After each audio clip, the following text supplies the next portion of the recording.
Just 1 second. All right, thanks. Adrian, our extensive coverage of this docile border has left us pretty famished. I think we need to take a second and... Sorry about the wait. What was your order? Yeah, can I get a BK broiler and a 10-piece chicken nugget? What kind of sauce? Southwestern barbecue sauce, if you have it.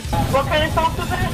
I said Southwestern barbecue sauce. Stop needling me. I mean, we're down here at the freaking southern border, for God's sake. Did you just crawl across the border and put on a paper crown? I mean, I'm trying to make the president look bad. You know, libel and slander, and you decide. That's what I was hired for. A former Democratic National Committee member told Politico on Monday that he will become national senior advisor to the Draft Beto campaign. That sounds like a horrible beer, probably a Pilsner. The Defenders with Stephen Airy, tonight at 9. Mojo 50. It looks like you're losing. I am. Are you losing weight? I am losing. I've lost about 10 pounds. How are you doing it? It's a funny name, but I've done it with Riduzone, RADUzone.com, and the stuff works. It's, you get into all that, the molecule this and the found in that. All I can tell you is it makes you feel full, and it keeps your mind off of wanting to overeat. And also boosts your metabolism, Yes, so you're it does. burning more. Yeah, it Try does. it today. It's going to work for you like it's worked for Brad and countless other people. Riduzone.com, RIDUzone.com. Adjust your mojo now. Thank you.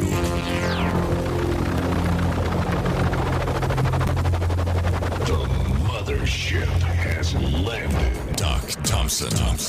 Brad Staggs. The mighty Mojo 50. Well, I'm sure, just like you, I got up this morning,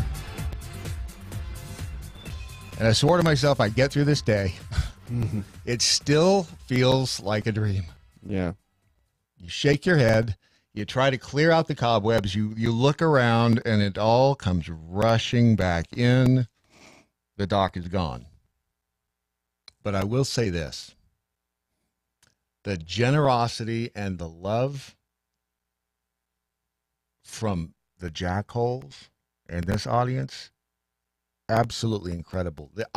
I said it before. I'll say it again. This is the most genuine, loving, giving, reasonably attractive audience I've ever, except for that one guy. I hate him. Oh, he's a dick. He's the worst. Yeah. His nose is weird. I know. What's his problem? And that hair, but aside from him, what an incredible audience. $100,000. Yeah.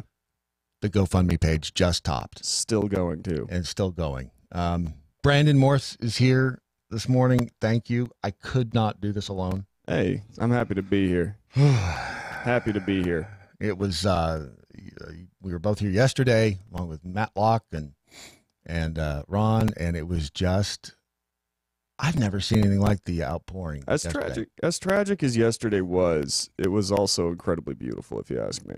It was. Because I've never seen, I knew that Doc was a great man. Mm-hmm. And I knew that, he was just the guy that lit up a room every time he came in, and he made you feel like you were just the top of at the top of the world.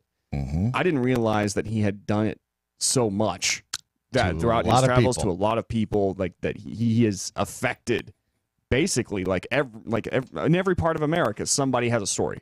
Oh yeah, that's cool. That he touched them somehow in an appropriate way. Some inappropriately, but that he was such a champion of the little guy, the underdog, because he looked at himself as the underdog too. Yeah, exactly. He was, believe me, the most humble guy I've ever met. I'm pretty convinced that this can become an empire, and he would have just still acted like, not acted. He would have been just the same guy walking around. Hey, how's it going? Absolutely.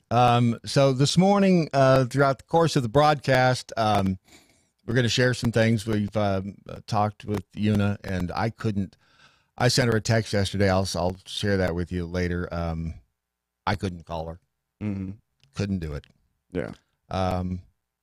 Rumors next hour, I'm going to stamp out completely.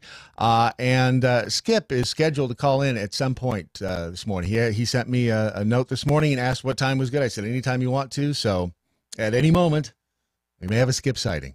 Yeah, so that's exciting. And the store discount, the other thing, the Brad, sales. Skip is on the line. Is he really? Yes. All right, well, let's talk immediately to him. Hey, buddy. How you guys doing? Better. You know, Brandon. It's been a pretty surreal 24 hours. I think we've met once or twice. I don't know him well, but I think we were on a couple panels together on Dana's show. Oh, you'd love him. He's a great kisser. It's true. Oh, really? Yeah, oh, yeah. Fabulous. Fabulous. It's true. It's the way I use my tongue. Well, That's what they they really, yeah. So, what? I mean, I'm not going to ask you when you heard what happened, but what are you thinking? I was even thinking too about what I was going to say when I called in and talked to the audience again, and I don't have words. I'm still speechless with it. It still feels like a really, really bad dream. Doc was an incredible man, and he loved the audience so much, and he was always 100% willing to be there for any of the members of the audience. If we were in a different city and we got a tweet from someone that said, "Hey, I'd love to meet up with you guys and have dinner," he'd be there. After doing 12 hours worth of broadcasting, he would still show up and shake someone's hand and say hello. And I don't think people know how rare that is in this business. Yeah. A lot of people, most I would say, aren't like that. And what you saw with Doc when you met him was what he was behind the scenes as well. 100%. 100%. That guy that you listen to on the air and would execute the jokes and stuff, do the same thing with you after a hard day's work, just to make someone's day and be able to say they met. And that's been one of the most beautiful things about the past 24 hours is I've gotten so many tweets from people or Facebook messages with pictures that Doc, myself, and them took in Topeka or Birmingham or South Dakota. I mean, all across the country, Augusta, Florida. I mean, you name it. Doc and I think, hit probably 36 different cities. I believe we did live broadcasts while we were with the Blaze from at least 30 different cities across the country. And virtually every one of those, we had made an attempt to say, hey, if you want to come out and watch this broadcast live, you're welcome to. At the chagrin of some radio stations or small businesses that let us set up there, we invited people in and said, hey, come and just hang out with us. And that truly was who Doc was. Almost probably more so than I probably would have even went through. Like, after working a 12-hour day, sometimes we would do our morning show on the Blaze for 3 hours, immediately fill in for Glenn Beck on his radio show, another 3 hours. Immediately fill in on the Pat and Stu television program. Take a quick break. Come back at night and fill in for Dana's program or for Glenn's TV show. And then we would sometimes even fill in for Joe Pags on his national radio program. Like, there were days that Doc and I literally did 12 hours of live content, which is so unheard of in this kind of an industry, too. And some of it was entertaining. Yeah, there's some of it. Let's not give him too much credit. But no, this has felt like a really, really bad dream. Agreed. I want to say, too, I briefly tuned in yesterday afternoon, listened to part of the podcast to hear how you guys made the announcement. And, wow, when you came on and said Doc's on the roof, I had to turn it off right there. I cannot think of a better way for you to dispense this tragic news. I mean, for listeners who knew that story, that was probably the perfect ending. Not perfect ending, but, the best way to go ahead and hear this whole. You got this. Work through it. Work through it. You got this. It was the best way because I can recall too how much he loved that story of the cat and the cat's on the roof. And when his sister had texted him after his father passed away and said, "Dad's on the roof," I mean, there just couldn't have been a better way to have to say this tragic news. And that's what Doc would have wanted. Doc wouldn't have wanted a dark, somber opening music and breaking news and a Tom Brokaw-like read of conservative talk radio host Doc Thompson has passed away. He would have hated that. He would have wanted something to say, if it's possible to go ahead and find the news that Doc Thompson is dead, to do it in a way that would make somebody chuckle at the same time. And as dark as that is, It was perfect, Brad. Well, thank you for saying that. I was online yesterday, or actually it was this morning. I found some. It was a news aggregator site. Obviously, it's a scraper, one of those that just takes stories from other websites and then tries to rearrange the words a little bit. Yeah. So that it doesn't get tagged for complete plagiarism, I guess. Yeah. And the headline is Michael Doc Thompson useless. Radio host hit by practice. I'll tweet it's hysterical. Michael Doc Thompson is useless after he was hit by an Amtrak prepare in Haltom Metropolis, Texas. The tragic information was made public by Thompson's manufacturing firm, Mojo 50 Radio. His dying was introduced on February 6th. And then it goes on. I mean, they just changed, obviously, key words. Witnesses instructed the Dallas Morning Information that Thompson was seen jogging alongside the prepare tracks in Haltom. And it goes on. I want these people to write my obituary. Say what, Kid? Sorry, Skip. I was going to say, but still, with all of that, all accurate. Yes. I mean, yeah, exactly. It's not wrong. Right? Is it hot? It might be a little weird, but it's accurate. Yeah. I look at the Dallas Morning Information all the time. Absolutely. And that's where I get all my news. Who hasn't been a little wary crossing the prepare tracks? Exactly. That's why I do it with practice. Exactly. You have to do it that way. So, Skip, what are you doing these days for people who aren't aware? I'll tell you, you may not believe me, though. I left my illustrious 17-ish year radio career, and now I am manufacturing spaceflight hardware. I work in aerospace. I actually build the solar arrays and solar panels that power space satellites and other spaceflight hardware. If you guys have remember the InSight mission that just landed on Mars 6 or so months ago, my company built those solar panels. Wow. The company I work for.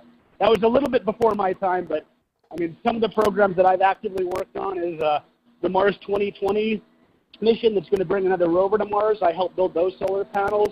I actively work on one of the programs that brings supplies and food up to the International Space Station, the Cygnus CRS missions. And yeah, at any given time, we have 4 or 5 different missions for clients all around the world. The German Space Agency, the Korean Space Agency, French space agencies. And yeah, I went from sitting in a dark room talking with this gregarious 6'4" guy to building spaceflight hardware. Which was more interesting?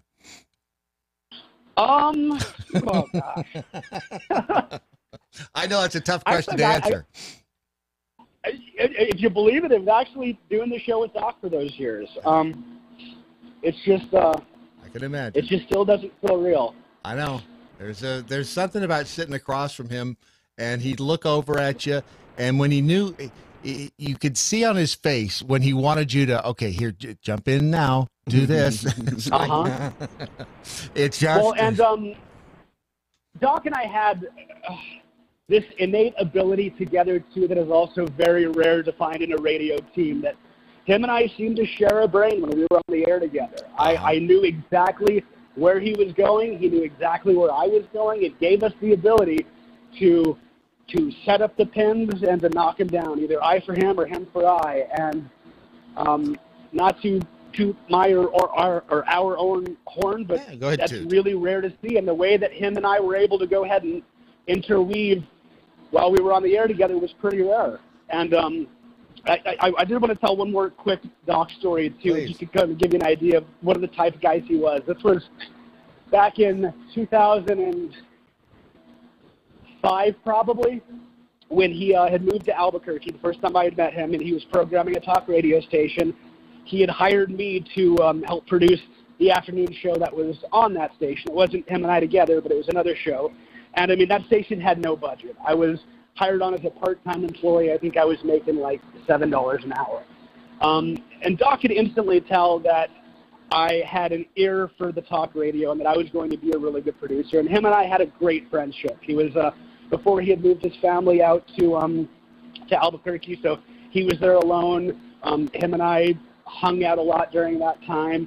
And one of the things that he would regularly do is I would have, like, say, my planner, my day planner in his office, and I would be running your show or something, and I would go grab my day planner, and I would just find a $50 bill tucked into the day planner. And I'd be like, dude, you don't have to. I was like, I didn't do that. I didn't put money in there. But he knew I wasn't making any money. He knew I was struggling, and he wanted to help. He said, this guy is doing a good thing. And Doc is one of the most generous men that I will ever have the pleasure of having now. And can I say this? He, on more than one occasion, would talk about you, and he said, out of the co-hosts I've ever had, he said, Skip was a 10. On a level 1 to 10, he said Skip was a 10. He said the same thing about you that you said about him, that you just had this connection, now and you knew exactly where he was going, and vice versa. Now, is that 10 being best or 1 being best? I'm not going to say that. I mean, it could go either way. Although, I guess, but no, he said the same thing. Wonder. Yeah, exactly. Well, Skip, I appreciate the phone call. Again, I couldn't do this alone, and I know you feel like you lost a brother just like I did, so thank you. Absolutely. But the best of luck to you guys and everything. Feel free to reach out. You guys have my contact numbers and Twitter. And to the Mojo Jackhole Nation, thank you guys so much. I know so many of you were there for all the years of the Blaze. And I'm always available on Twitter, and I've been trying to get more onto my Facebook. Keep in touch. I love you guys, too. You guys are part of my family. There you go. Skip, thank you so much. Skip Lacombe, ladies and gentlemen, a rocket scientist, from radio to rocket scientist. I know. That's a good skip. Pretty, no kidding. Get it? Yeah, I do. See what I did there? Looking over on Twitter, executive timeout. We'll get to your comments here. Probably not until next hour. But I have some things to say to you, just so you know. In the meantime, however, we also do want to talk about our sponsors today, because we kind of blew them off yesterday. Although we didn't really, because after I left, because and thank you guys for yesterday and sticking around all day. I had to walk out the door. Yeah. TRA Guns, TRAguns.com. On Tuesday, I handed Doc the my little North American Arms 22. Mm-hmm. This little gun right here I'm holding in my hand. You ever held a little 22 Magnum? May I? You may. You can feel it. Feel how.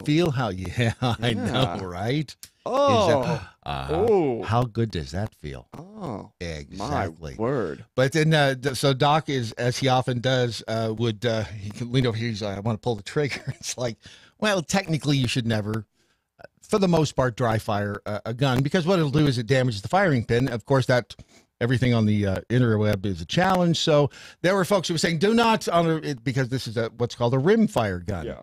So the firing pin is a little bit different than on a center fire cartridge, without getting too deep in the weeds. But the firing pin is more like a little bar on this one. Yeah. And the guy was on Twitter saying, don't dry fire that. It'll damage the firing pin. Technically, not true. It could stress out the metal around the firing pin, but the firing pin doesn't actually contact anything on this because of the rim fire. But I just wanted to bring that up, because now I'll trigger whoever it was that said it will damage the firing pin. Trigger. And that will continue that little controversy down the road. So go to traguns.com. It is America's, let me see. Hold on. I want to make sure I get this right. It is, because they just changed their slogan, the most convenient gun store on earth. Oh. Most convenient. You can walk to TRA Guns, Tar River Arms, from wherever you are right now. That's right. It's just a short walk from your bathroom, right, to the laptop you got sitting up in your living room at this moment in time. Exactly. Or even it could be a short walk right into your front pocket if you've got your phone there. Oh, that's true. So either way, traguns.com. If you're looking for a gun, a firearm of some sort, traguns.com. What's the Twitterverse saying right now? Anything interesting? The Twitterverse is kind of talking about nose hair at the moment. Because that's what the Twitterverse does. They are very happy to hear from Skip Lacombe, and who's not, right? You know, it was always funny to run it when I would over at the other place. I'd be coming in, I'd get there early, and when Doc and Skip were on the air, Skip would open the front door for me. We'd meet each other. I think he'd be going out to have a smoke at the time, and I'd be walking in, and the two of them are they literally shared a brain. Yeah? It was, they shared each other's thoughts. Like, like some kind of like mind meld? I think so. It's knew always Doc wasn't human. It's like being the new wife and meeting the ex-wife. Oh, yeah? In that sense. That actually kind of sounded, I was just thinking about that. It's like an ex talking to the... It's weird. It's like we met and he divorced Skip, and then we started going out, and it was... and now you two are going to have like a sisterhood for the rest of your lives because you have both shared... So technically, Skip and I are sister wives. Yes, that's true. Whatever. Without the sex stuff, though. Yeah. Kind of like Doc was talking about on Tuesday, I think it was. Yeah. So it's a little awkward. I mean, is it though? I mean, like, well, maybe you're into that. I don't know.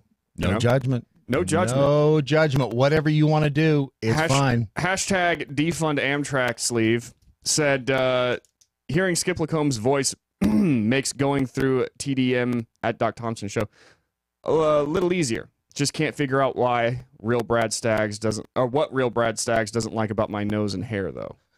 There's plenty.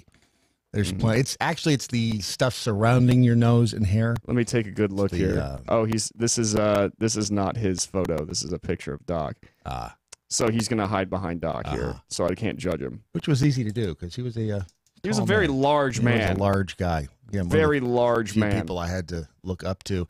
As I was coming in this morning, I tweeted a picture of this out this morning. Doc's car still sitting in the parking lot. Oh yeah. So you again, you wake up, you shake your head. It's like, is this shit? It's real. I get that every time I actually hear an ad from YouTube talking about like Riduzone. Then it comes in waves. Yeah, exactly. And then this morning, even as the show started, Doc Thompson, Brad Staggs, like, come on. Yeah, and and I'm telling you, it's losing a family member, and you think, okay, I've got this now, and then another wave sweeps over you. Yeah. And then you see something like getting out of the truck this morning and seeing his car. It's like, yeah. And that's going to happen for a while. And so that's kind of, I was telling Caitlin, yesterday, it's like, are you feeling any better? And I was like, it comes in waves. Every now and again. Where's the bell? Just for no reason. Sorry. And I apologize. We have been bell deficient, and I'm trying to not be. Larky effin' Farkin said, Skip Lacombe and Doc shared a brain, but Brad and Doc shared a shower. Okay, what is it with the shower videos? Everybody, those things, more people look at those. I don't know what they're expecting to see. You in the shower, man. That's all we want to see. I will tell you this. After the first one I shot, because the way I had to do it was getting in there. So there's a little behind-the-scene logistics if you're doing this yourself, where there's a portion of it you don't want getting out. Of course. And so after I got here that morning, I showed it to Doc, and I was like, watch this really closely. And I said, as a matter of fact, here, watch it on the laptop so it's a bigger image, just so you can make sure I'm not missing anything, because that would be embarrassing. I wouldn't want to show up Izzo. I mean, with his micro penis and all. He'd see that. That Doc tried to immortalize in Vegas. Right. Oh, yes, he did, before getting tackled. Stunning.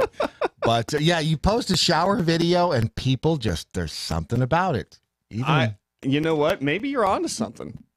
All right. Do a whole series of shower videos. Just shower videos everywhere, man. That's what you should probably end up doing. I don't mind that. Think about it. I mean, look. I just want you. Maybe you should take one for the team. Okay. We're trying to grow this business here. Yeah. All right. We'll do whatever we can. Maybe just when you can, strip down. Get on camera. That's all I'm asking. Hey, Brad, we have Adam on the line, but we probably should take him after the bottom of the hour. Yeah. Yeah, let's do that after the bottom of the hour, because I want to give Adam plenty of time to talk. And was Sashi in here yesterday, too, from Riduzone? No, he didn't get to actually get behind the mic, but he was here. Ron, were you here when Sashi was here? I was, but I wasn't. Did he come in and I don't know. Yesterday? Beth, did you hear what did Sashi say? Sashi couldn't talk. He could come in. Yeah, he couldn't. Tom, talk on the microphone. Yeah, get up there, Tom. He was heartbroken, and Doc is the guy that put him on the map, put Riduzone on the map, and he just. First of all, he's Indian and had a little trouble wanting to communicate anyway, but he was heartbroken. Well, those Indians, you know. That'd be Doc, not Feather, right? Yeah. Yes. It's and again, that's Riduzone is one of those companies that Doc truly believed in. Yeah. Because it was a small business. and hopefully we're helping it grow into a larger business. If you have to yesterday, by the way, boy, was I not the poster boy for Riduzone. And last night, actually, after I left here yesterday, I went and got another bag of M&Ms. You know what I did? I got an entire Domino's pizza to myself, pepperoni. Okay. Apparently, we're stress eaters. And someone had sent me, my fiance's sister sent me some Tiff's treats, which you can fix anything with Tiff's treats. Oh yeah, anything. Snickerdoodle. Oh man, the Snickerdoodles. When you get them right out of the box. Oh, that's warm.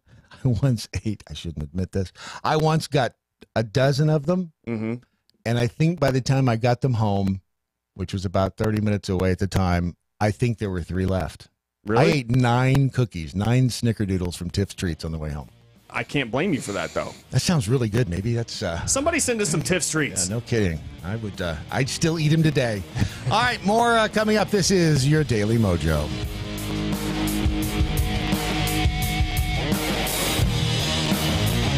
Not what course others may take, but as for me, give me mojo or give me death. Mojo 50. I'm Mike Opelka from pureopelka.com, and here's your 2-minute drill. Newsflash, socialism doesn't work.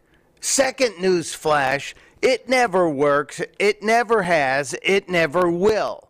And Alexandria Ocasio-Cortez and Bernie Sanders can just sit on it. What am I talking about? The latest evidence that socialism doesn't work comes from our friends at Panera Bread. And I love me some Panera Bread. Nothing like a good black bean soup in the bread bowl. But Panera Bread's socialist experiment with a pay-what-you-want restaurant called Panera Cares is a miserable failure. They're closing up shop on February 15th. Why? Because it doesn't work. It never works. Panera set up restaurants in a few cities and said, hey, just pay what you want, man. And they put up suggested donation prices. And that meant some people would pay more, others would pay less, some would pay nothing. Guess what happened? The homeless found out about it, the college students found out about it, and Panera Bread's pay whatever you want, man theory failed miserably. This is just the reality, folks, but nobody in Washington will see it. Panera Bread learned the hard way. They had to lose a bunch of money and see that humans just aren't into socialism. Well, they are as long as they can take advantage of it. Stop it, people. Testudo, my friends. Testudo.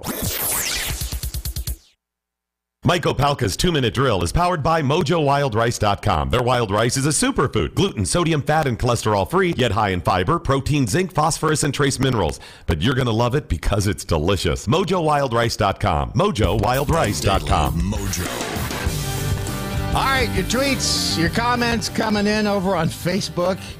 Michael Esslinger, hey, Brad, Brandon, and Guy Behind the Glass.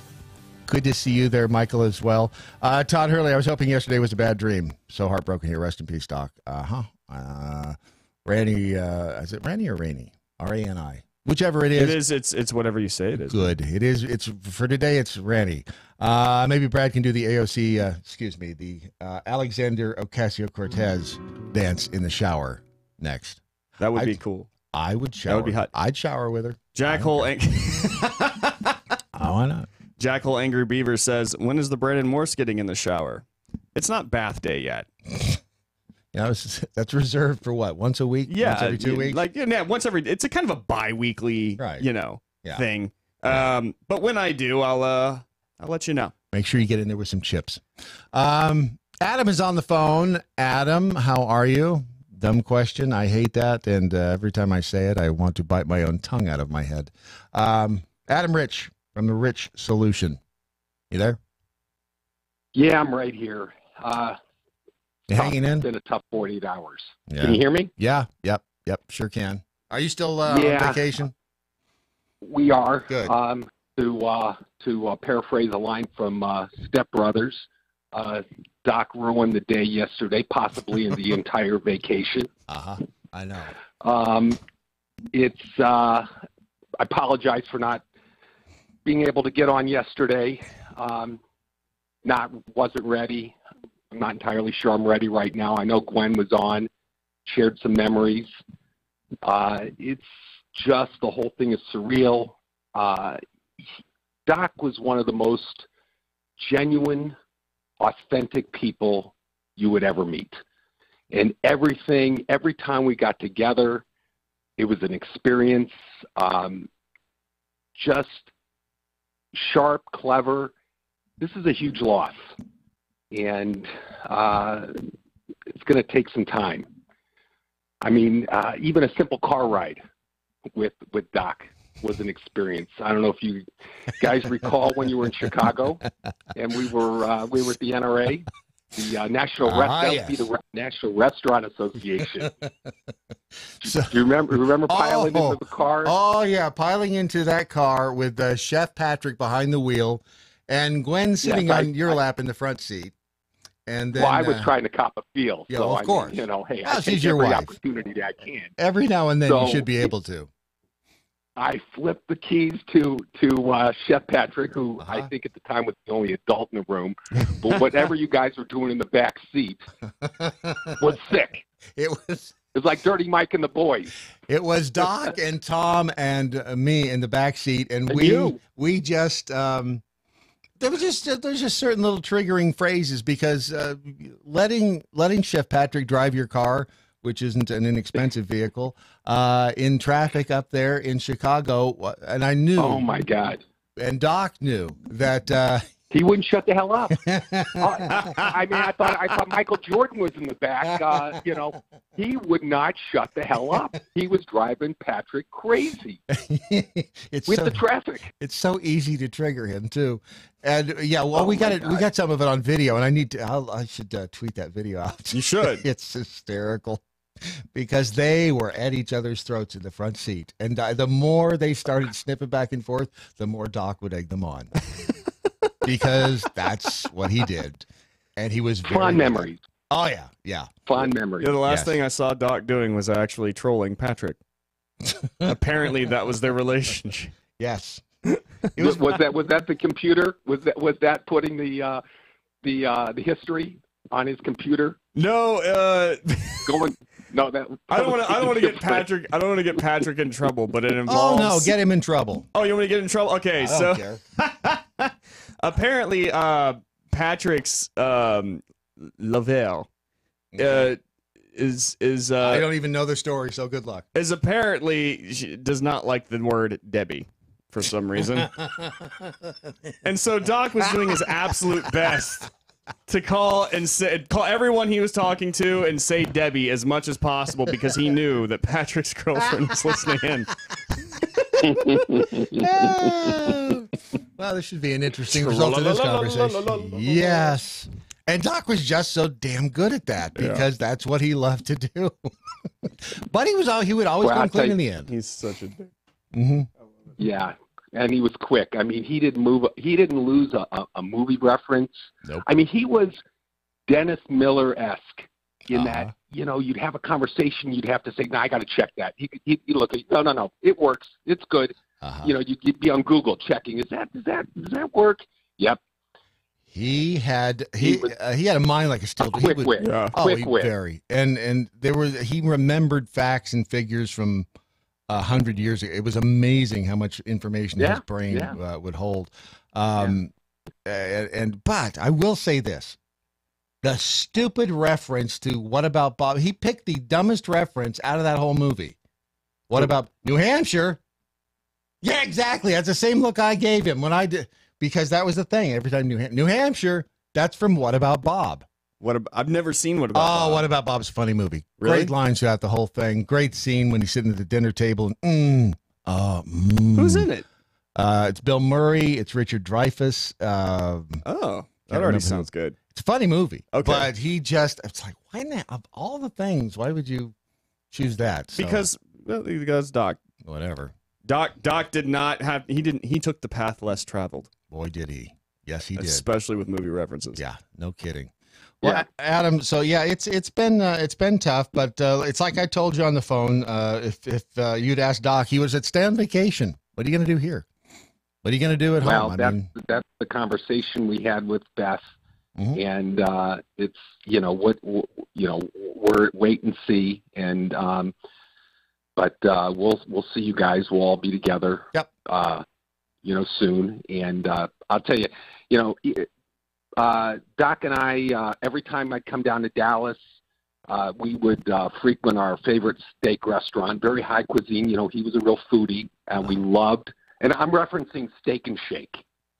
That's our favorite steak restaurant. Okay, but no, we always went together and went to Steak and Shake, and we hop in his Deathmobile, which I would bust his chops about. But so many fond memories, and it's a great loss. Have you ever seen somebody eat something so quickly? He did eat fast. I've never in my life. He would order a pizza. The last time he was over at the house, order a pizza, and it would be a large pizza. And he'd say, "You want a piece?" I'd take a piece, and I'd look back, and there was nothing left. He would eat damn near the whole. I don't know how he did it, and he did it in 2 minutes. And it wasn't like over the course of the afternoon. That guy could put. It's a wonder he didn't weigh 800 pounds. Well, every time he ate something, he didn't expand sideways. He just grew. I guess like a Mighty Morphin's Power Ranger monster. I've never seen anything like it. I don't know how that guy ate as much as he did and wasn't an elephant. He was just very tall. But yeah, it's a tough day, Adam, and I'm hoping that and it will, because it's a part of life. You got to go through all of the stages of it, but hopefully things will get back to emotionally normal in the next few weeks, and we'll just keep soldiering. I don't know on. if that's it's going, like I said, it's going to take time. I would like to say it was great to hear Skip this morning. And it's fantastic to hear all the fans call in. He was just so approachable. We would sit at Starbucks in Las Colinas, and he would be doing his work, his prep, and people would come up and recognize him, or they'd recognize his voice, and we'd just sit and talk. And just a fantastic voice for the conservative libertarian movement. He had it. He was a talent. Yep. He was a real talent, a tremendous talent.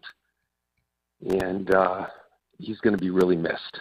Yeah, he will be. Yep. Amen. So, beautiful words, Adam. Thank you. Sorry. Thank you. Okay, fellas.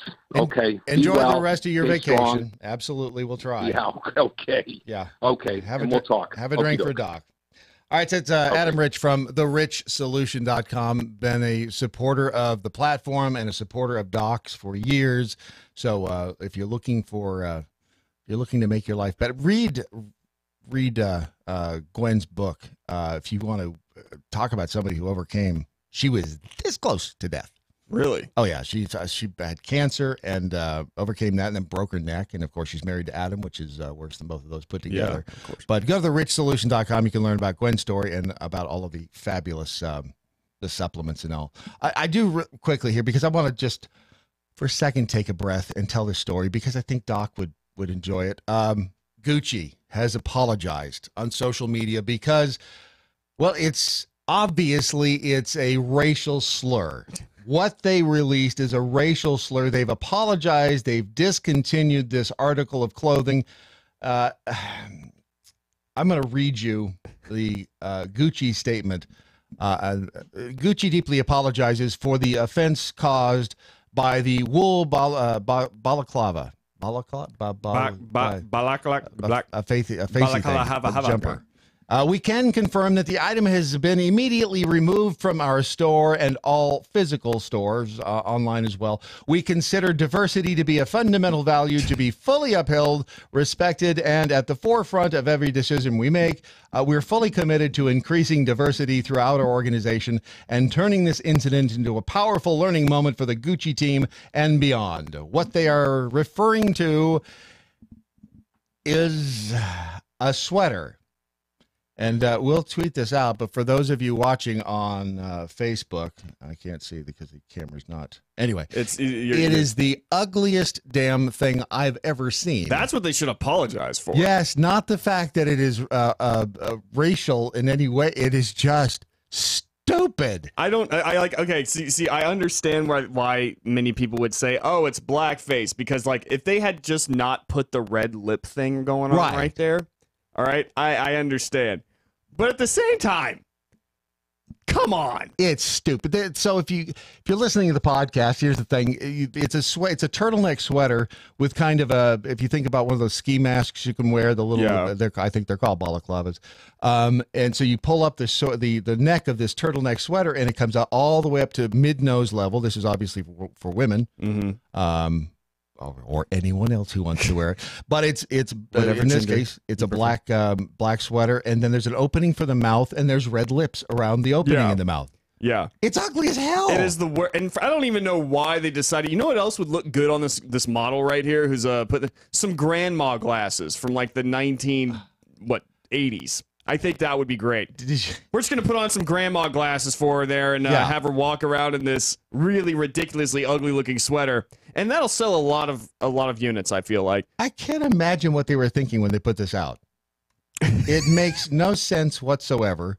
It is ugly as sin, and they really, like you said, they should be more embarrassed by the fact that they even considered this might be fashion than the fact that it might be blackface. I also want to point out that it's really only half blackface. It really is. Okay. It's only the lower half. I think maybe we should only really see half the outrage here. I think you're right. And maybe they should only really pull down half the units. Okay? Why? I wonder how many of these they pre-ordered for sale. I've got to know, too. I've got to know how many people are out there walking around with this right now. Like, look at my new sweater. My new baklava. I think it would have been funny to buy one of these and wear it. Someone around here would have worn it.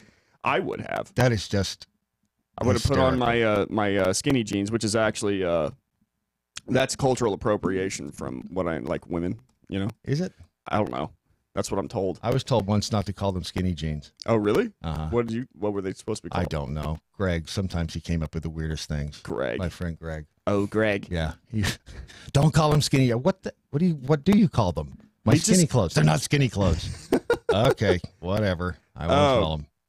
Yeah, no, I don't know, man. Women's fashion has always been really weird. Have you ever watched these like really crazy fashion shows where like they come out and they're like wearing like mattresses? The French. Yeah, I don't get it. What are they selling there? I never understood. I don't know. They're selling a good night's sleep. Yeah. That's what. The best thing that would MyPillow.com. The best thing that would be on those models is nothing at all. That was actually a fashion show once. That I would get into. All right, so do we have somebody else on the phone? What area code? That would be 270. I love our phone system. We don't identify people by their name; it's by their area code. Yeah. So 270. Who's this? Hi, this is Dennis. Hey, Dennis. Hey, 270, Dennis. Hey, I hope you remember me. I'm the guy that designed the logos and offered part of the package for the Building America tour, Building America thing. Yes. So, yeah, I had 2 occasions to talk to Doc on the phone, both of them for the Building America tour, and both times he had to bust my chops about something, and I just really, really liked that. The one for the Black Friday, I don't know if you remember, I told the illustration about 2 hotels. And at the end, the first question out of his mouth was she hot? That's because that's the first best question to ask. Exactly. So I was laughing with my wife about that last night. So I'll always remember that. I do have one suggestion for you all. If you decide to do the 50/50 tour, you've got to go and do a full-size cutout of Doc and take it with you. Maybe even on the side of the bus. Yeah. Maybe even like they did little cutouts of like they've been doing with Nancy Pelosi and the memes with her clapping. Oh, yeah. We could just put him looking out one of the windows. I like that. Uh-huh. I like that. Yeah. Yeah. He needs to go on the tour if you all continue it. But I was really looking forward to meeting all of you on that tour. Nothing personal against anybody else, but especially Doc. That's okay. The first time I talked to him on the telephone. I wasn't looking forward to meeting you either, so it's okay. Of course, I wouldn't have said that except for the what happened Tuesday. But anyway, but the first time that I talked to him on the phone, I mentioned I was from Kentucky, and I remembered that he came very close to where I lived at a distillery, and he busted my chops for thanking me for not stopping by to see him. So I was really looking forward to being able to go and meet him to finally shake his hand and stuff. But I've been following him since he was on the Blaze, and hence the reason we had to get that restraining order. So yeah. Exactly. So anyway, Dennis, thank y'all keep up the great work, and y'all keep his legacy alive, and keep doing great things with Mojo. I know you will. We will. Thanks, buddy. Appreciate the call. And thanks. Yeah, to that point, honestly, the decisions have not been made yet. We're just all trying to get through this week and put one foot in front of the other, and we'll make some decisions in the coming days as to what's going where and what's happening. We're not going away. Don't misunderstand. This platform is not going away. Yeah. I've got nowhere else to go, for one. Right. So and and Brandon, for that matter, he just end up back in prison. So I'm on furlough. That's what they tell you. But and I certainly understand you haven't had any opportunity to even think about that. But regardless of what you all decide to do, we will understand. Well, thank you. Appreciate that, Dennis. Thanks for calling. Thank you. Yep, you bet. Raquel Lee, a baklava is a Turkish puff pastry kind of dessert, and a balaclava is an article of clothing for cold weather. That's what I said.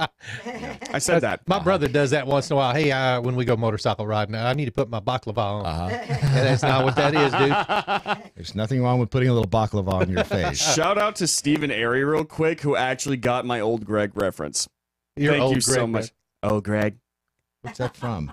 We do have a jackhole on the line if you'd like to speak to her. It is from a show called Mighty Boosh. Mighty Boosh. Mighty Boosh. It's from Britain. It's like one of those niche shows that you watch if ever you watched like Adult Swim back in the day. Yeah. Yep. And then there was old Greg. Oh, Greg, what do you think of me? Can you make an assessment? Was it a cartoon? No, it was a skit show put on by like two dudes. Funnier or not as funny as Benny Hill? Oh, man. And you remember Benny Hill? Funnier? See, I haven't seen Benny Hill in a long time, so I can't remember if it was. Some things don't age well, like Stripes. Yeah. You seen Stripes lately? I have not seen Stripes lately, but I was watching these other movies that, like, back then I just thought were the greatest movies ever that didn't hold up. But you know what did hold up?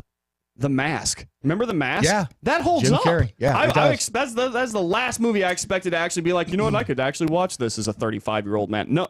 It really is. Tuesday morning, when I got here, I just watched Bill and Ted's Excellent Adventure on, was it Sunday? And that's stupid. That's stupid. At the end of it, it's actually pretty funny. Yes. It's Bill and Ted's Excellent Adventure is a funny movie. And I told Doc, he said, I never even got through the first 10 minutes of it. I said, that doesn't matter. I'm telling you, it's funny. Yeah. Now it holds up. Stripes, on the other hand, does not. No, that's upsetting. I don't think so. I tried to watch that a couple years ago. I thought, what? And I don't. There's just not. The humor doesn't hold up. I kind of want to go like a Bill Murray movie. I know. Hold up. That actually that upsets me. I know. See. All right. Who's the jackhole on the phone now? It's area code 252. 252. My third favorite area code. Good point. That's a good point. Yes, thank you for that. Caller, you're on the line. Caller, you're on the air. 252.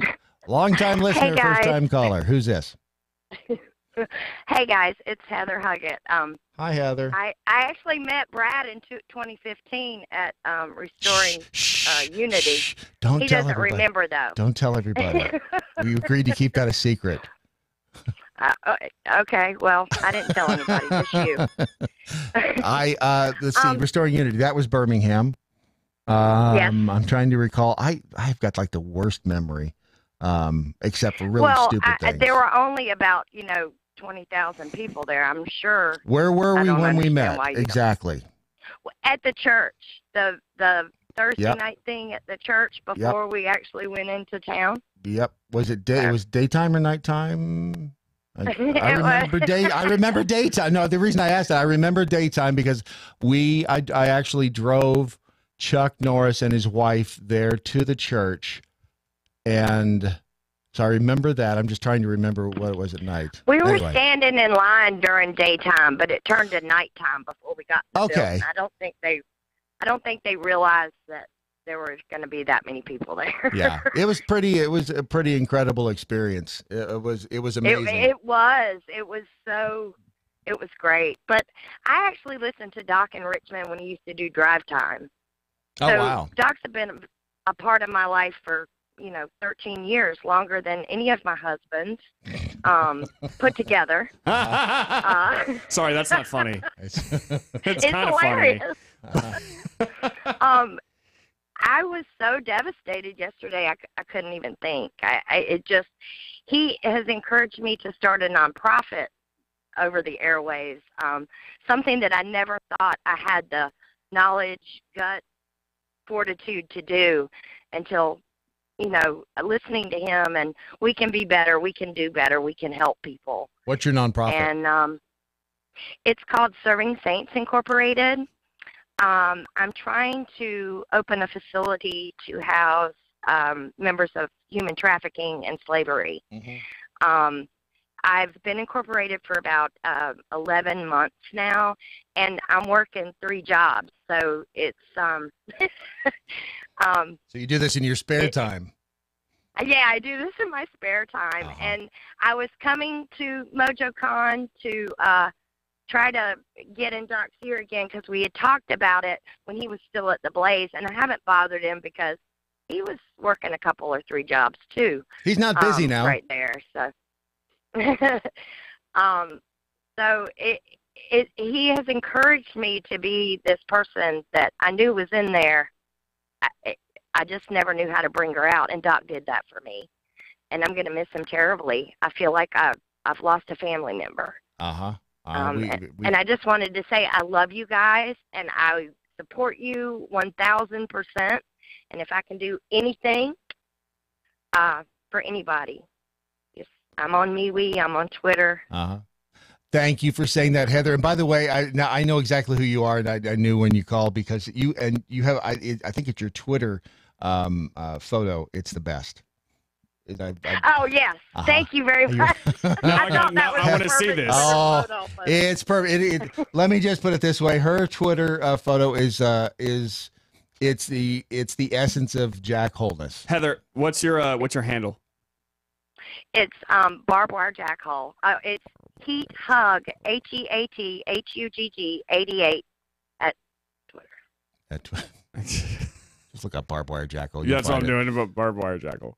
All right. Thank you for calling. Thank you for sharing the story. That is Doc in a nutshell. He was a giver. He did more behind the scenes than folks will ever know.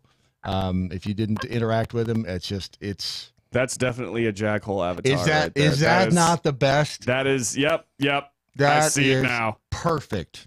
Giving the Jack Hole salute. Right next to a bunch of kids eating pizza. Mm-hmm. Mm-hmm. Yeah. So that is the essence of. We have another call.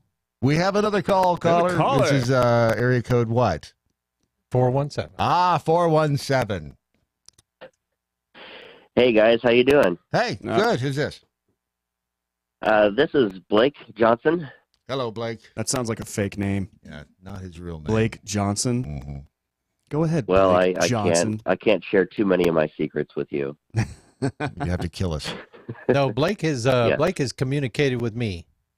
Oh yeah. So Blake is not a fake name. Blake Johnson. Blake is not a fake. Is there something we should know between the two of you? Or yeah, there might be. What kind of communications are you guys having? No judgment, whatever. So talk to us, Blake. Yeah. So first of all, just really sorry for your guys' loss. I don't know if Doc's ever mentioned my name before, but he's been kind of a mentor to me for the past couple of years. Back when I was in college, I'd actually first communicated with Doc via Twitter because I had a college. I was working at my college radio station at the time, and I was looking for somebody to interview. So I thought, this may be a long shot, but I'll see. I'll actually ask Doc on Twitter, and he actually responded back with, "Yeah, absolutely." So it was the funniest thing too, because on the day of the interview, I was sitting there waiting for him to call in, and he never called in, which was kind of odd. And I found out he actually got held up in a meeting, and he felt really bad about it. But then we did the interview, I think, the next day. But for afterwards.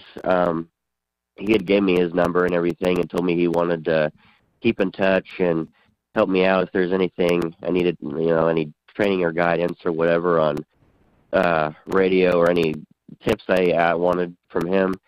And, we just off and on just kept in touch for the next couple of years. And, he had been trying to help me get on with Mojo as well. And it was just kind of a shock yesterday waking up to all of that, and I can't imagine what it's been like for you all working with him personally, but I just wanted to share that and just know that I'm praying for you all as well. And my whole family actually has been big fans of Doc and Skip, and we've been listening for a long time too, so it means a lot to all of us as well that you all are stepping in for him and doing the show. Well, thank you for saying that, Blake. Appreciate it. And again, another example of Doc being able to touch so many people in appropriate and inappropriate ways. That's just the guy he was. So thank you again for calling and saying that. And the by the way, over Raquel over on Facebook, referring to the monstrosity that is the Gucci, it's an effing black turtleneck.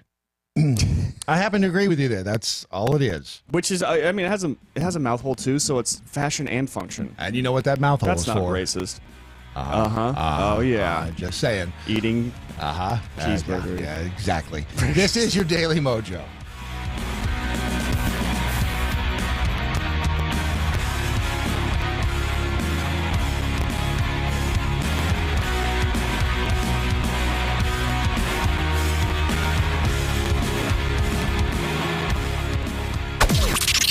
This is the seditious, rabble-rousing, liberty-loving, home of fun, entertaining, and compelling talk. Mojo 50. News this hour from townhall.com. I'm Rich Thomason. President Trump calls it unlimited presidential harassment. His morning tweet referring to the latest investigation of him about to be launched by the now Democrat-controlled House Intelligence Committee. The president says Adam Schiff, the Democratic chair of the House Intelligence Committee, is out of line by announcing these new investigations. He has no basis to do that. He's just a political hack who's trying to build a name for himself. The president calls it presidential harassment and claims such efforts hurt the country. Greg Clugston, Washington. Virginia's 3 top elected officials, all Democrats, are embroiled in separate political scandals.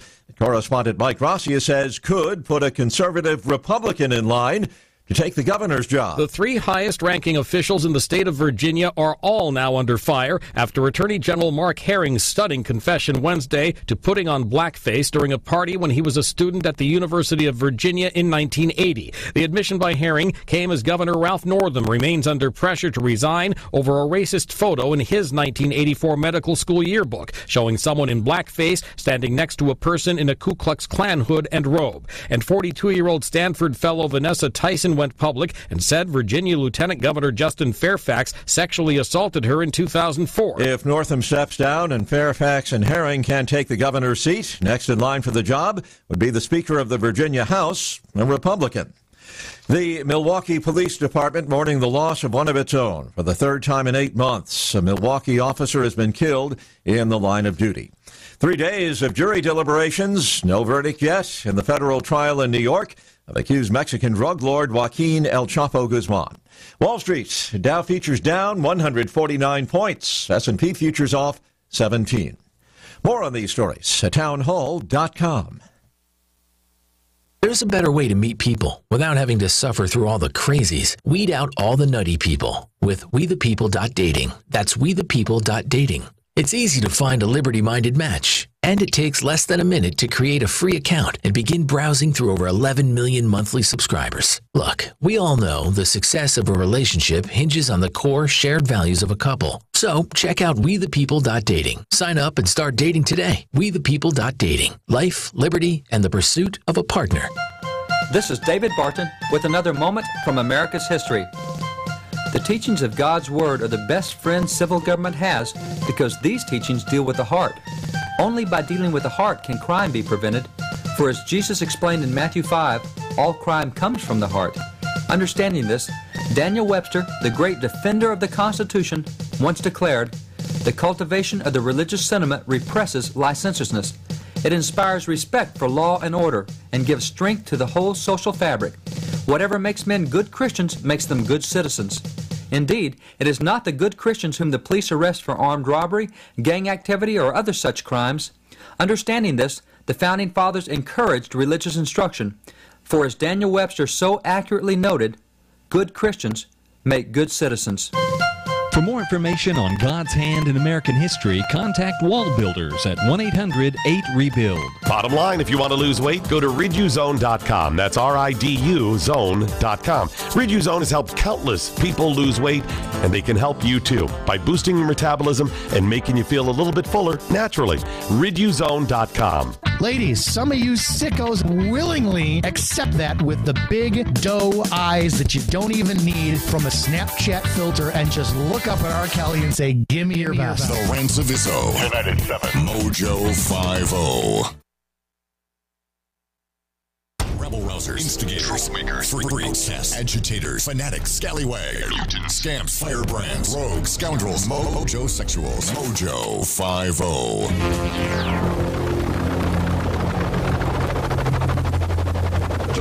Mothership has landed. All right. So you like that, the sister wives thing, huh, Matt? I spit my coffee out on the way in. I was listening on iHeart coming in, as I do every morning. I would listen to you and Doc coming in to get ready for my show, and I normally get in here a couple hours before. And So you of steal course, all the content and use it as your own? hey, Okay, you know yeah. what Doc said? Steal it. Yes. Steal the content. If you can get it, steal it, right? Great artist steal, absolutely. That's right. But the sister wives deal, because I've met Skip once, only once, and I know the size of him. You are the big spoon. And when you say the size of him. Sister wives. Yes. Yeah, it's an interesting relationship that we have. And then just going back to the, you covered the stories of the sister wives. So that was just it. My mind went back to you and Doc covering the sister wife story. I'm like, oh my, that's funny stuff. That's why it's good.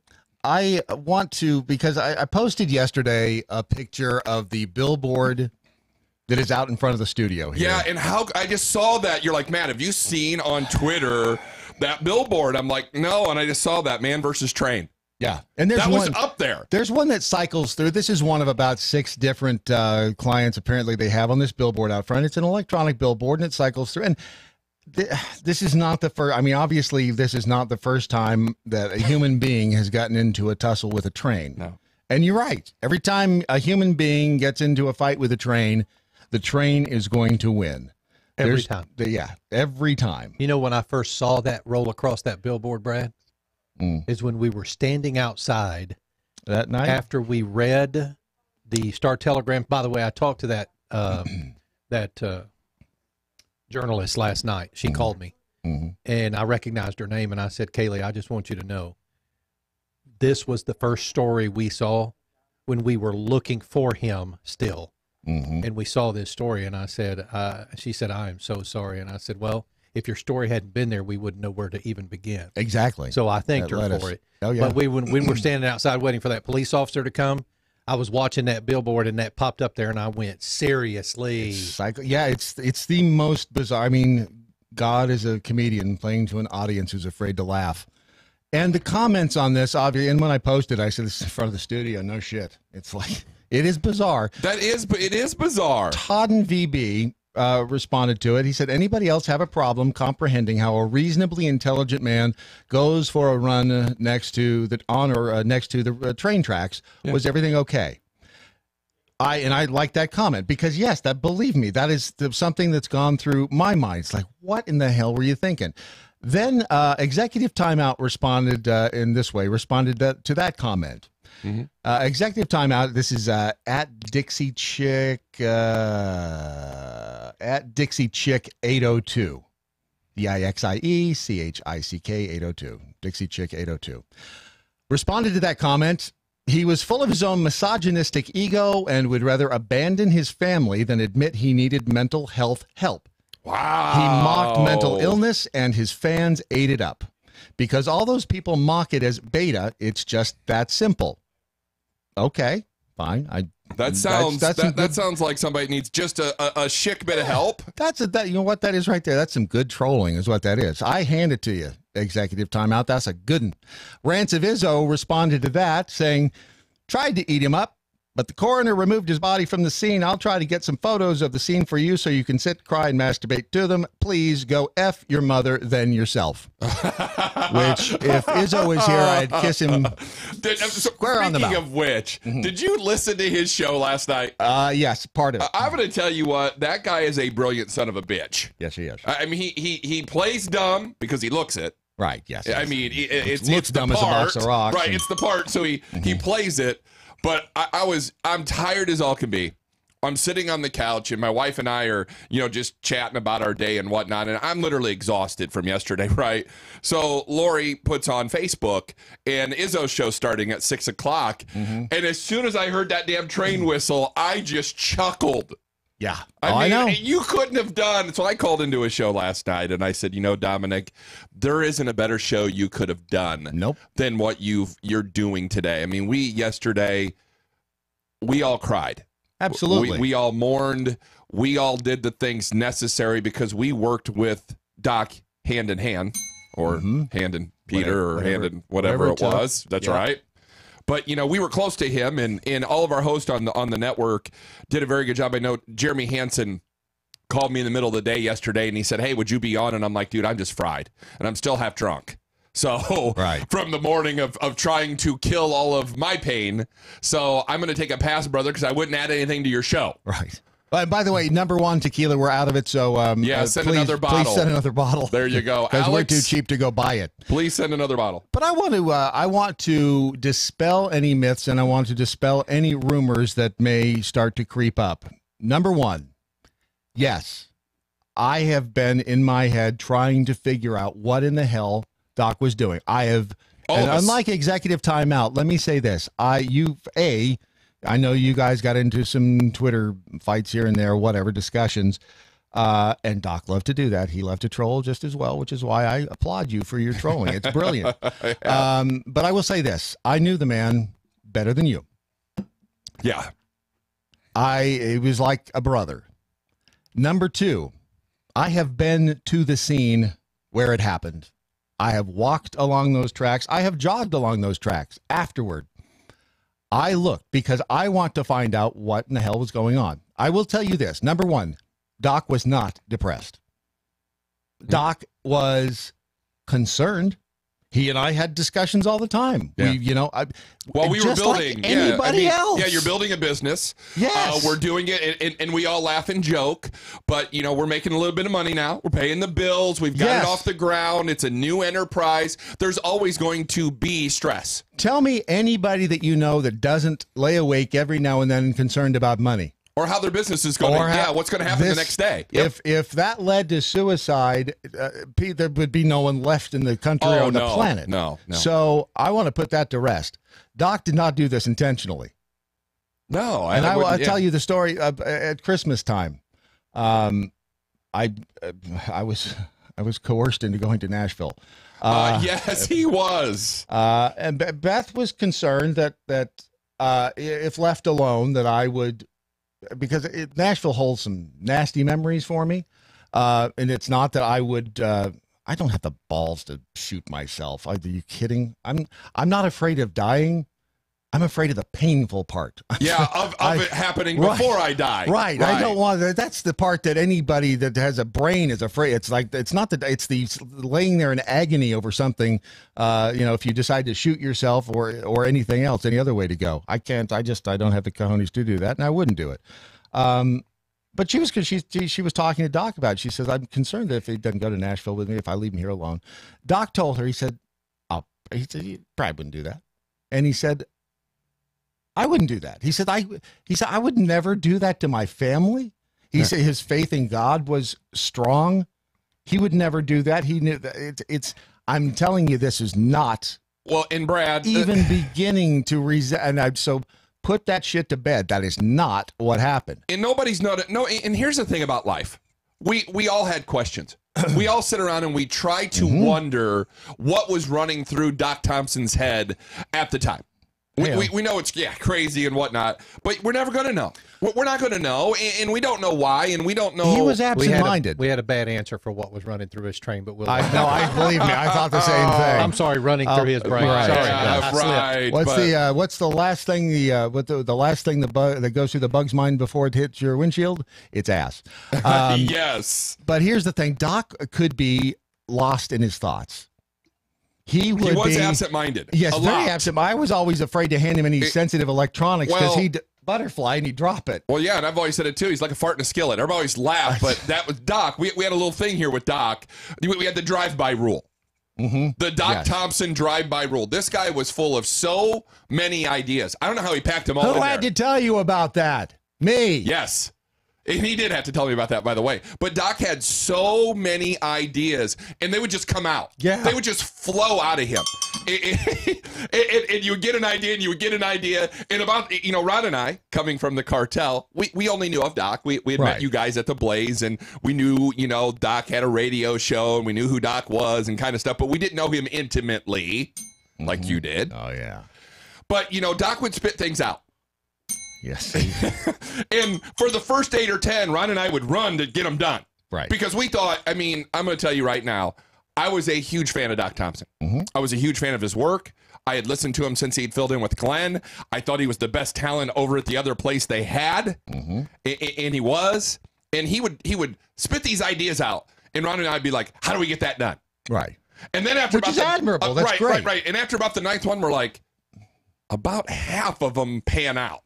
Right. So then the 24-hour drive-by Doc rule came into order. Yes. Because Doc would say something and be like, okay, if he's still saying it tomorrow, we'll then look at doing something. And we had seen this phenomenon before at DIY, Jim Zarchin. He had all sorts of drive-bys. Brilliant programmer, but he had so many ideas. He'd come by and, what you ought to do is this. And, everybody run to get it done. And then the next day go, why'd you do that? Yeah, why'd you do that? You told us to. Yep. So you wait. When Doc would say something, it was the 24-hour. Remember the week this program is called the Morning Mojo. Yeah. It's like, dude, you can't call it the Morning Mojo because what if it's in the afternoon? What if it's you're locked in the mornings. If it's a Daily Mojo, it can be at any time. Yeah, I hadn't thought about that. Yeah, yes, Doc. Yeah. Just you write the ideas down, and he had other important ideas rolling around other than Daily and Morning. And they were great. They were great, but you had to make sure that you gave them some time to breathe and figure out how you were going to do them before you actually implemented them. So he could have had any number of ideas and thoughts rolling through his head. As I went over to the location, was it Tuesday or Wednesday? Was that yesterday? No, it was Tuesday night. Tuesday night, yeah. Tuesday afternoon I did it. So I went over there and I jogged along the track and I thought, okay, this is hard to do over here. I got up a little closer. I said, okay, this is easier right here. I can do this. Makes sense. Okay, he may have been avoiding this area. I get where he could have, and maybe he was going over there to do that. Well, and then, I mean, it was easy to see how you could, okay, if you're not thinking about what's going on here, you could be a real dumbass and end up close enough to the train to get whacked. Well, think about how many times he might have done it before. Yeah. He was an avid runner. Yes. I mean, he would run. I mean, he hadn't been doing it so much the last couple of weeks, but over a 6-month period, Doc was running 2-3 times a week. Who's to say he hadn't ran that before and there just never been a train? And he just got the new headbuds, got the new earbuds, all that stuff. I mean, I'm that way too. I'll be doing something and get lost in thought. Yeah. And be doing, and you like to work with your hands and all this great set building and all that stuff. But, you find yourself doing things and then all of a sudden you're like, oh, yeah, whoa, what the hell happened? But I'll tell you, the most amazing thing about Doc Thompson, I remember, we talked about this yesterday on the program. I came in one day probably about, I don't know, it was probably 3 months ago. Mm-hmm. And Doc was so excited. And I'm like, what the hell is the matter with you? Because, you know, he was always excited, but he was more excited. And he looks at me and says, you got to see this. I said, what do I got to see? He's like, we're going to change radio. I said, we're going to change radio? He says, yes, we're going to change radio. Come here. And he took me over to the other part of the building. And this other part of the building, so we're up here in the TCN, the Country Network Studios, and we've got the left side and there's a right side of the building, and the right side hasn't been refurbished or ironically, remodeled. we're on the left side. We are on the left side, which is crazy. But there's a big whiteboard over in that other conference room. And I mean, this whiteboard is the size of the wall. It's 8 or 10 feet wide. It's 4 or 5 feet tall. And he had spent an evening putting together the entire matrix of how this station was going to run. It was like a beautiful mind. Yeah. I mean, it was so deep and so crazy, filled with so many ideas. I just looked at it and I'm like, did you sleep last night? No. Right. He had spent the entire evening writing on that whiteboard about what he saw radio being, what he saw Mojo 50 radio, what he wanted to do, how he wanted to do it. Well, I had to talk with Novak or some... My really, really good friend, Greg Novak. Yes, and he's like, it just hit me. He's like, I just had to start writing. And there it was. I mean, and that was Doc. Doc he had ideas, and he was so far ahead, so in front of his time when it came to what he understood, comprehended, what he wanted to do. I was driving here to the studio one day, and it was on a Saturday, and I've gotten off at this exit. I can't tell you how many times. And I was thinking about something, how I was going to put something together, how I was going to do something, and I looked up, and I was like, I just drove by Babe's Chicken. I had no idea. So I had no idea where I was. Right. I wasn't drunk. I didn't have anything weird in my system. I was just in deep thought and ended up, it's the highway hypnosis thing where you're driving somewhere and you look up and how the hell did I get here? And that, I am guessing, is what was going on in Doc's mind. Now, I'm not excusing it's a dumbass move to jog near railroad tracks. Don't do it. Please. Stupid. Dumb idea. For obvious reasons. Right. However, I will say that he was tired. Yeah. And his brain does go a mile a minute, and he gets distracted. Yeah. So bottom line is this: those rumors, No. I can tell you, I knew him like a brother. He would not. This was his brainchild. I mean, when you really look at Mojo 50, and I know you've been seeing this too. My phone's been blowing up with emails and text messages and all of the great. Which is strange because no one likes you. I know. No one does like me, which is really weird that they would do that. But, you know, this was the brainchild of Doc. I mean, he lived radio. He lived, and he would always say, and I know a lot of the hosts talked about, you know, how he was. He would always say, you know, we need to take radio back to theater of the mind. Yes. We need to make radio what it used to be, where people would gather around it. They would be in tune with it. They would want to do it and all of that stuff. So it was just amazing. I know we probably have a phone call. Have a phone call? Yeah. The lines are backing up. What area code? Oh, who is this? Max. Max. Hey, Max. Hey. Hey, buddy. How are you doing? Yeah. It's better to actually, you know what? I was just saying to somebody, it's a little easier today than it was yesterday. Yeah. A little bit easier. How about you? Yeah, it was a shock to me, honestly. Mm-hmm. He was just, I know Doc. I didn't know him as well as you guys did, but when I knew him, he was a great dude. And I remember at Chris and Autumn's wedding, he almost had me convinced. Max, I just realized, sorry, I apologize. This is Jeffy's son. And yes. And I apologize. I didn't realize they were trying to tell me in the other room, but they were talking when I was talking, which means I couldn't hear what they were saying.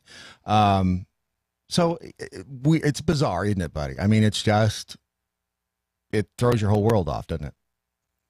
Mm-hmm. I knew him for a few years, and he was just a funny dude. Me and him always joked around together. I remember when all three of us were in the same room, we'd just be cracking jokes with each other. Remember, he'd walk by when we were doing the Walking Dead podcast, and he'd stick his head in and he goes, "It's about zombies, right? It's about zombies." Yep. Just to trigger your dad. Yeah, it's about zombies. Uh-huh. Yeah, I remember. And I remember at Chris and Autumn's wedding, he almost had me convinced to stand up and say, "I object."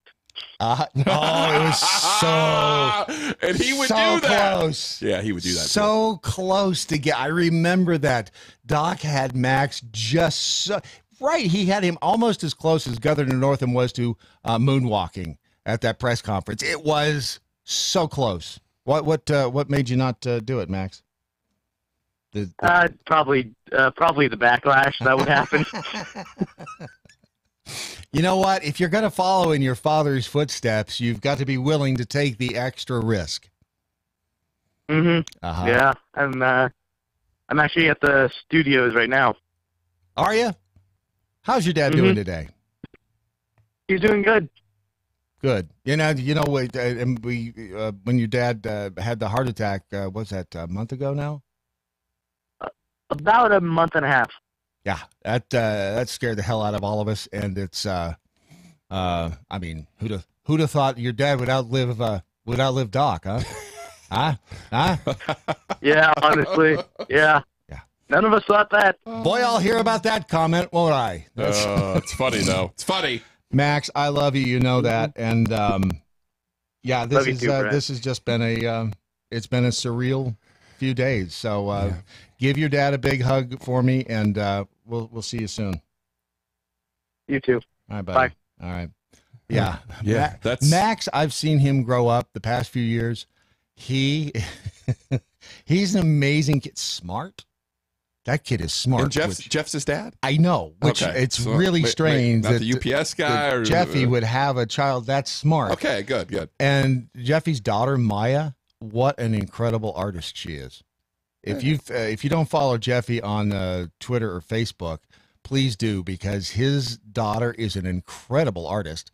She's also I was going to say she's a Boy Scout, but it's not Boy Scouts anymore. It's just Scouts, of Scouts America. Yeah, it's now boys and girls. And they're going to get together. I looked at that. It's like I'm shaking my head because it's a different world anymore. It is. But it's we have another caller. Wow, somebody's patient in there. I know. All right, pointing who's and giving you the whatever. business. You know, if I was anybody else, I'd just ignore you and go on to whatever I want to do. Number 4. So if you'll check your text messages, and I'll keep you up to date on that. Oh, there's text messages. What? I didn't know we do were going to Matt. be informed. Yeah. Right there. Check. How many things do you want me to do in here? I know. I mean, Come on, Doc. I mean, Brad. I cannot do all of that. All I had to do is sit over there and laugh every now and then and read some tweets. He enjoyed the show too. 907 is the next. 907 area code. All right. Who's this? Who's this?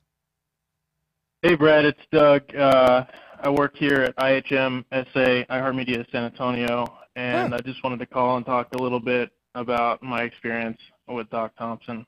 Please do. First of all, what's IHMSA Media? iHeartMedia. Gotcha. San Antonio. Okay. Yeah. Gotcha. We got WAI here. Yeah. Nice. All right. I'm with you. So I've been working in radio for about 5 years, and I was an avid Glenn Beck fan until one day this man, Doc Thompson, was filling in for him, and man, did he really have a stark contrast from the man Glenn Beck is. And listening to him and the way that he handled his show and the stuff that he talked about and always trying to be a little bit light about it really changed my philosophy on what a radio host could be. So I quit listening to Beck and just started listening to Doc every day. And of course, you know, he filled in for Pags a lot, and I would listen to him when he did Pags' show. Hey, you want to hear something funny about when he'd do Pags' show when he was at the other place? The room that they had, and I call it a room. It was a booth, literally a portable booth. And you can buy these; they're soundproof booths. But it was about 3 feet square inside. It was about the size of a phone booth. No one remembers what a phone booth is. Wow. Yeah. What's that? But yeah, so it's a box, 7-8 feet tall and 3 go. feet square, and you get inside and shut the door. And it was hysterical to watch Doc, who looked like a giant gorilla inside a little bitty cage, leaning over a microphone. And he would do that for 3 hours when he'd fill in for Pags. Oh my God. When he'd fill in for Dana. Yeah. When he'd, it was so funny to watch. That's hilarious. Yeah. Doc, man, meant a lot to me.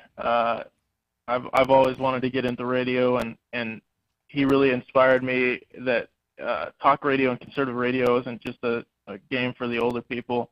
Younger guys can do it too. Or how old a guy are you? Different philosophies. How old are you? I'm 24. There you go. Good for you. 24. Gen Z. That might be you're right Z. on the cusp. It's cusp.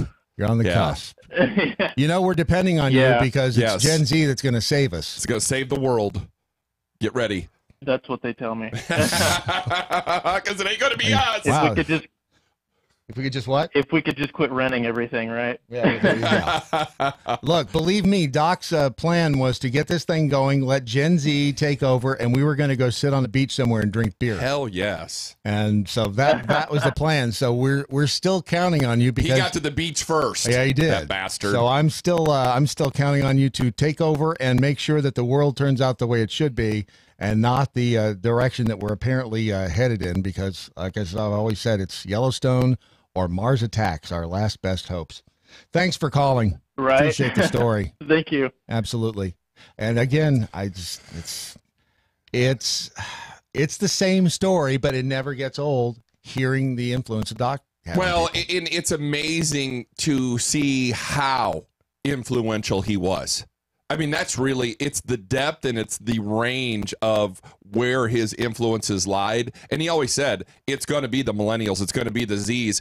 The older people are going to listen. We got to bring the new people in. And here's how we do it. Mm-hmm. And he is and was absolutely right. There is more of your Daily Mojo with me and with Matlock, too, coming up here in just a second. Liberty and the pursuit of mojo. Mojo 50.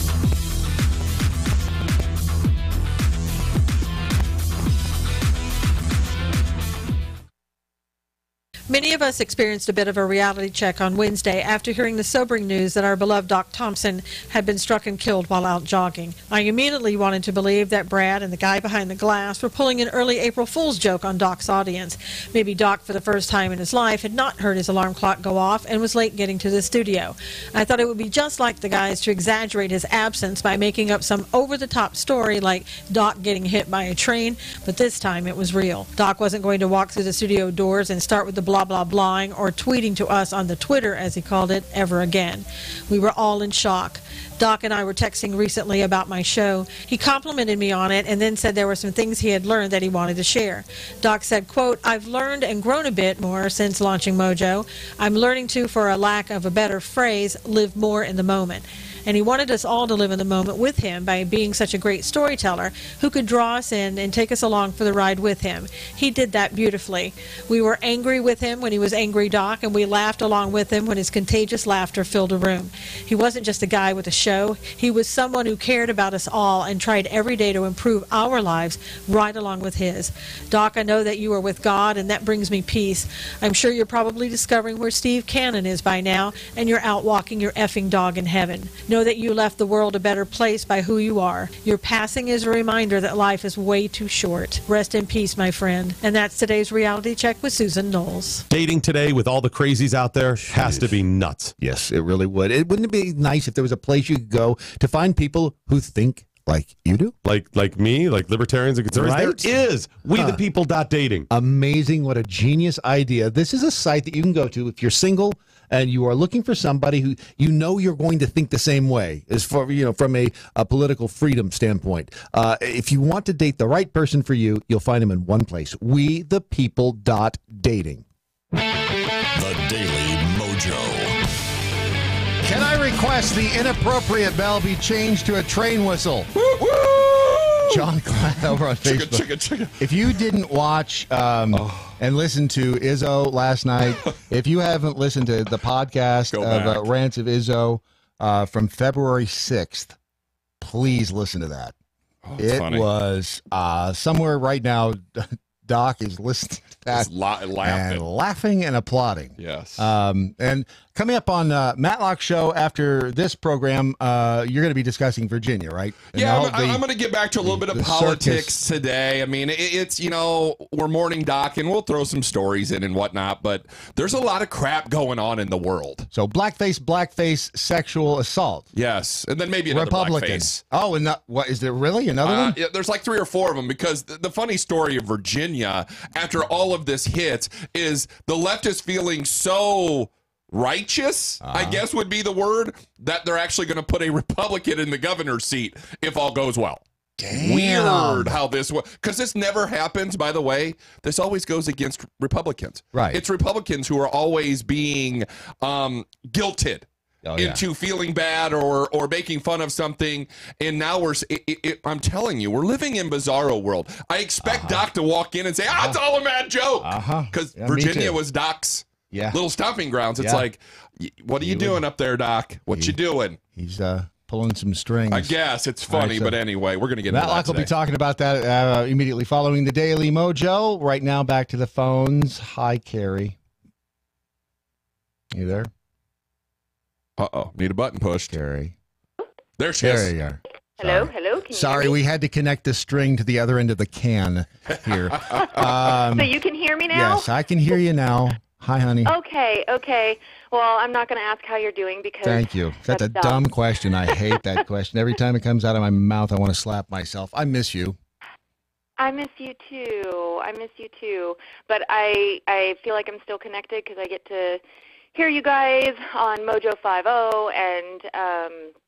and follow you guys on Twitter and everything. So I still, we made a date to have breakfast or something. And you blew me off. I didn't. You started doing a morning show. Is that what you call it? At that time, it was still, we were done at 9 o'clock, and and you were going to be in downtown Fort Worth because I think you were dropping off one of your kids. One of my kids at a homeschooling arts class, and then you just decided honestly, it wasn't worth it to stop and have breakfast with me. Well, no, I got to tell you, on Tuesday, I am not kidding. I'm passing by the studio, and I go, I should pop in, but. But I've got this and this and this. Who and likes I the didn't, pop-ins? and Nobody I'm likes the pop-ins. Kicking myself. Well, see? Kicking myself. See? Life is too short, but it would have been, if you and I talked yesterday, it would have been too tough. I couldn't. I could not. That's why I texted you. I know. I couldn't. Smart I did not move. trust my voice. Beth had said, you can call in. I said, no, I really can't. Yeah. I talked to your lovely husband yesterday, and we were discussing the fact that it's ironic in a business such as this that when you open your mouth and nothing comes out, it's a little counterproductive. Yeah. Yeah. I heard him and Jeffy break the news on the other platform, and Keith, he just said, I want to say something and I can't. I can't. And and listening to Skip this morning, same thing. He said he couldn't call in, and I know how hard this is hitting us. I mean, I hated to even tell my kids yesterday because they had a soft spot for him. My youngest did that little Doc with Kids video, so she had a little connection to him, or felt a connection, with him, and I know how hard it's hitting our household, and so, man, you want to know just knowing how deeper and heavier that hurt is for you all is just that's half of the pain. I will say it was good to see Una posted something this morning. So she has kind of put herself out there a little bit, not a lot, and she's definitely still processing. And I don't know how you process something like that other than through faith, because it's really hard. And I think that was someone had texted me yesterday afternoon, and because all I could say was, this is devastating, and I thought, well, this is a major pastor fail. I don't have anything to offer right now. Pastor, I hate to say, you're on. Yes. Spotlight's on you. But she kind of, when she had texted me, a friend texted me and said, this isn't right. I don't get it. it kind of snapped me too. I kind of went, okay, I have a better word. I have a better word than this is devastating. I mean, it is devastating, but Doc was so faithful. He was a faithful jackhole. Yeah, he was. But no, he was a man of faith, and I did tweet out, there is in one of Paul's letters, he writes that, we mourn, we grieve, but not the same as those with no hope. And we have absolute assurance that we will see Doc again, and you can smack him upside the head and ask him why the heck he was running the air train track. What in the hell were you thinking? I'm still convinced he wanted to be the star of the Friday Leftovers. I think you might be right. I know. Well, and I got to say, yesterday's show, it really was a perfect show because you guys mourned him, mocked him, celebrated the stuff that he's done, and it was a really, really beautiful tribute to him. Except for that one thing Matt Locke said, which was just disgusting. Well, I didn't want to go there. Well, I didn't want to be, that. There's always got to be that guy. But other than that, it was tough. Yeah. I want to read you guys what Una. I sent Una a text yesterday. I said, I have no words. Just want to know. I want you to know I'm thinking about you because I realized if I called her, nothing would come out. Yep. She said, Brad, Mike loved you so much. I said, who's Mike? Who's Mike? Yeah. Which is always weird to hear her call him Mike. I always wondered if she called him Doc or Mike. That's what I wondered, She called him Mike because when we go out to eat when she's down here, she'd Mike, and I'd be like, who the hell is Mike? Where do we got it? Yeah. Who are you talking to? Doc, I think you married a crazy woman. She keeps calling you Mike. She says, I'm not sure what to say. She said, I'm just as sorry for you as I am for myself. And I knew exactly what she meant because I felt the same way. I didn't know what to say to her, and she didn't know what to say to me. And then sometimes there's just nothing to say, and we couldn't hug because we're too far away. So it was, we just you just try to put one foot in front of the other is all you can do. Absolutely, and it's okay to not have something to say. It's okay because death. Not in this job, though. Yeah, usually the radio is job, that okay? Right. I mean, is hand gestures you guys have work? like the Twitter feed and stuff, so you can sit there and twiddle your thumbs and look at each other and do some John Kasich karate hands. Right. Pastor, Pastor, you're the best. You are the best, and you still you've been by here. You've been here. Yes, I did some voice work She's for been here. Jimmy. Yeah, she's been here. What did I tell you about my memory? I think she did voice work twice because I'm of so Doc. glad I've made my mark. I think that was the story. That's a great story because she had come in and done voice work here with Ron, and then out of the blue, Doc reaches out to her and says, "Hey, you ever going to come in and do that voice work?" She'd already done it. Okay, so now you can see how absent-minded he was. And look, to me, you're just one of 100 pastors who walked through the front door here. So how can I remember you? They're all coming to save Brad's soul, by the way. I'm going to say extra prayers for you. Thank you. I hope they help. I love you. Yes. I love you too. All right, bye guys. Just See ya. keep on keeping on. Mojo 50 is not over. Nope. And not even what close. a legacy for him to leave. Yes. So, and believe me, we're going to cash in on him. So we're not going to let him get all the glory. You wouldn't want it any other way. Yes, I know. Exactly. That bastard. I loved the caller yesterday that said he's making more now than he did alive. Yes. He's doing it wrong. Jesus, he is doing it wrong. Thanks, Pastor. But on a serious note, and then I promise I'll let you go. Good grief, on a serious so many note, words. I know. To look, and that, you know what? When I posted a Twitter thread last night or yesterday afternoon, that was the only thing that kept going through my brain is so many words, but they had to be gotten out there anyway. So looking at the GoFundMe, it's incredible. The Jackhole Nation. It is. By the way, do you know what it is right now? It is at 103. It was over 100,000. 103,685. It actually just updated to 785, 103,785. Wow. So it's climbing. Wow. You guys are fantastic out there. Keep it going. That's incredible. Yeah, it really is. That's incredible. And you keep hearing all these stories. Doc, all right, get the bell ready. Doc touched so many people that we just didn't even know. Yeah.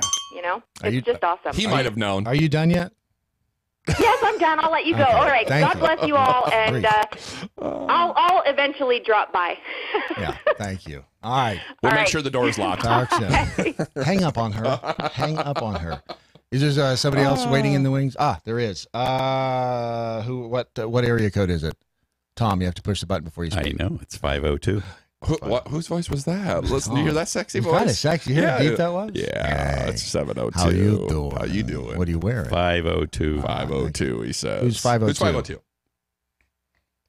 That was your Hey, cue. there he is. There you go. Hey, it's JR15. What's going on? My favorite dentist. Wait, I don't have a favorite dentist. I hate all of them. You have a favorite dentist? No, I don't. No. Oh, I'm not a real doctor, so it's. There you Oh, there you have it. How you doing, buddy? I love you guys. I sat here for half an hour, and I'm like, oh God, I'm gonna fall apart when I actually get to talk to him, and it's starting to happen. But what I would do when that happens is I pinch part of my arm really, really hard, and shouting helps. I discovered if you shout really loud, that will, for whatever reason, it stops the paralysis of the vocal cords. But no, just go ahead and tell me what you're thinking. I was doing pretty well, and then I heard Skip talking this morning, and it was just like, oh God, I'm gonna start bawling again. Mm-hmm. Skip did remarkably well. Yeah, I was amazed at how well he did. Yeah. So, but I just remember, like I've been listening probably since I still remember Eric Cantor losing his seat in Virginia and all that, and listening to Doc and Skip go on, and you guys came up for Brad, you and Doc and Patrick and Chris and Cal came up for Derby a couple of years ago. Yes, that was a fascinating trip. I didn't get to meet you, Brad, I because think you were with Jeffy.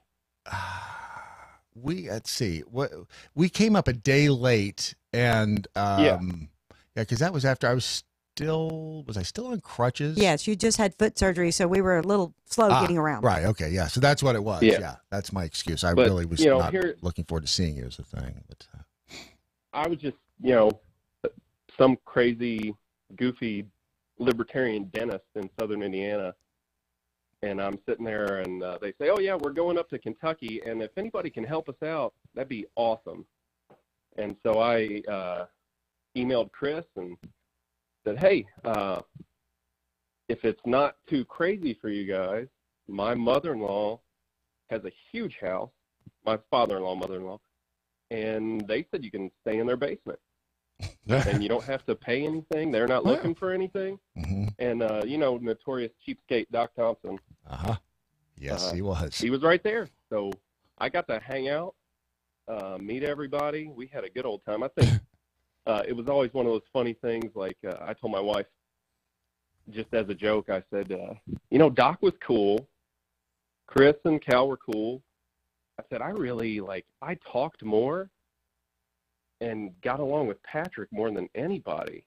Like he was, but it was just one of those deals. Like Doc, I wouldn't admit that to too many people if I were you. But you might want to seek help. Yeah, I think quickly. I also want to add something in there. That they got the nice house. Remember, they stayed in the nice house. They put us in the monk house in the middle of nowhere. Yeah, this house, the Chris farm, I don't know how Chris found this house, but it was I think it was a B&B that was owned, we finally figured it out, owned by a monastery.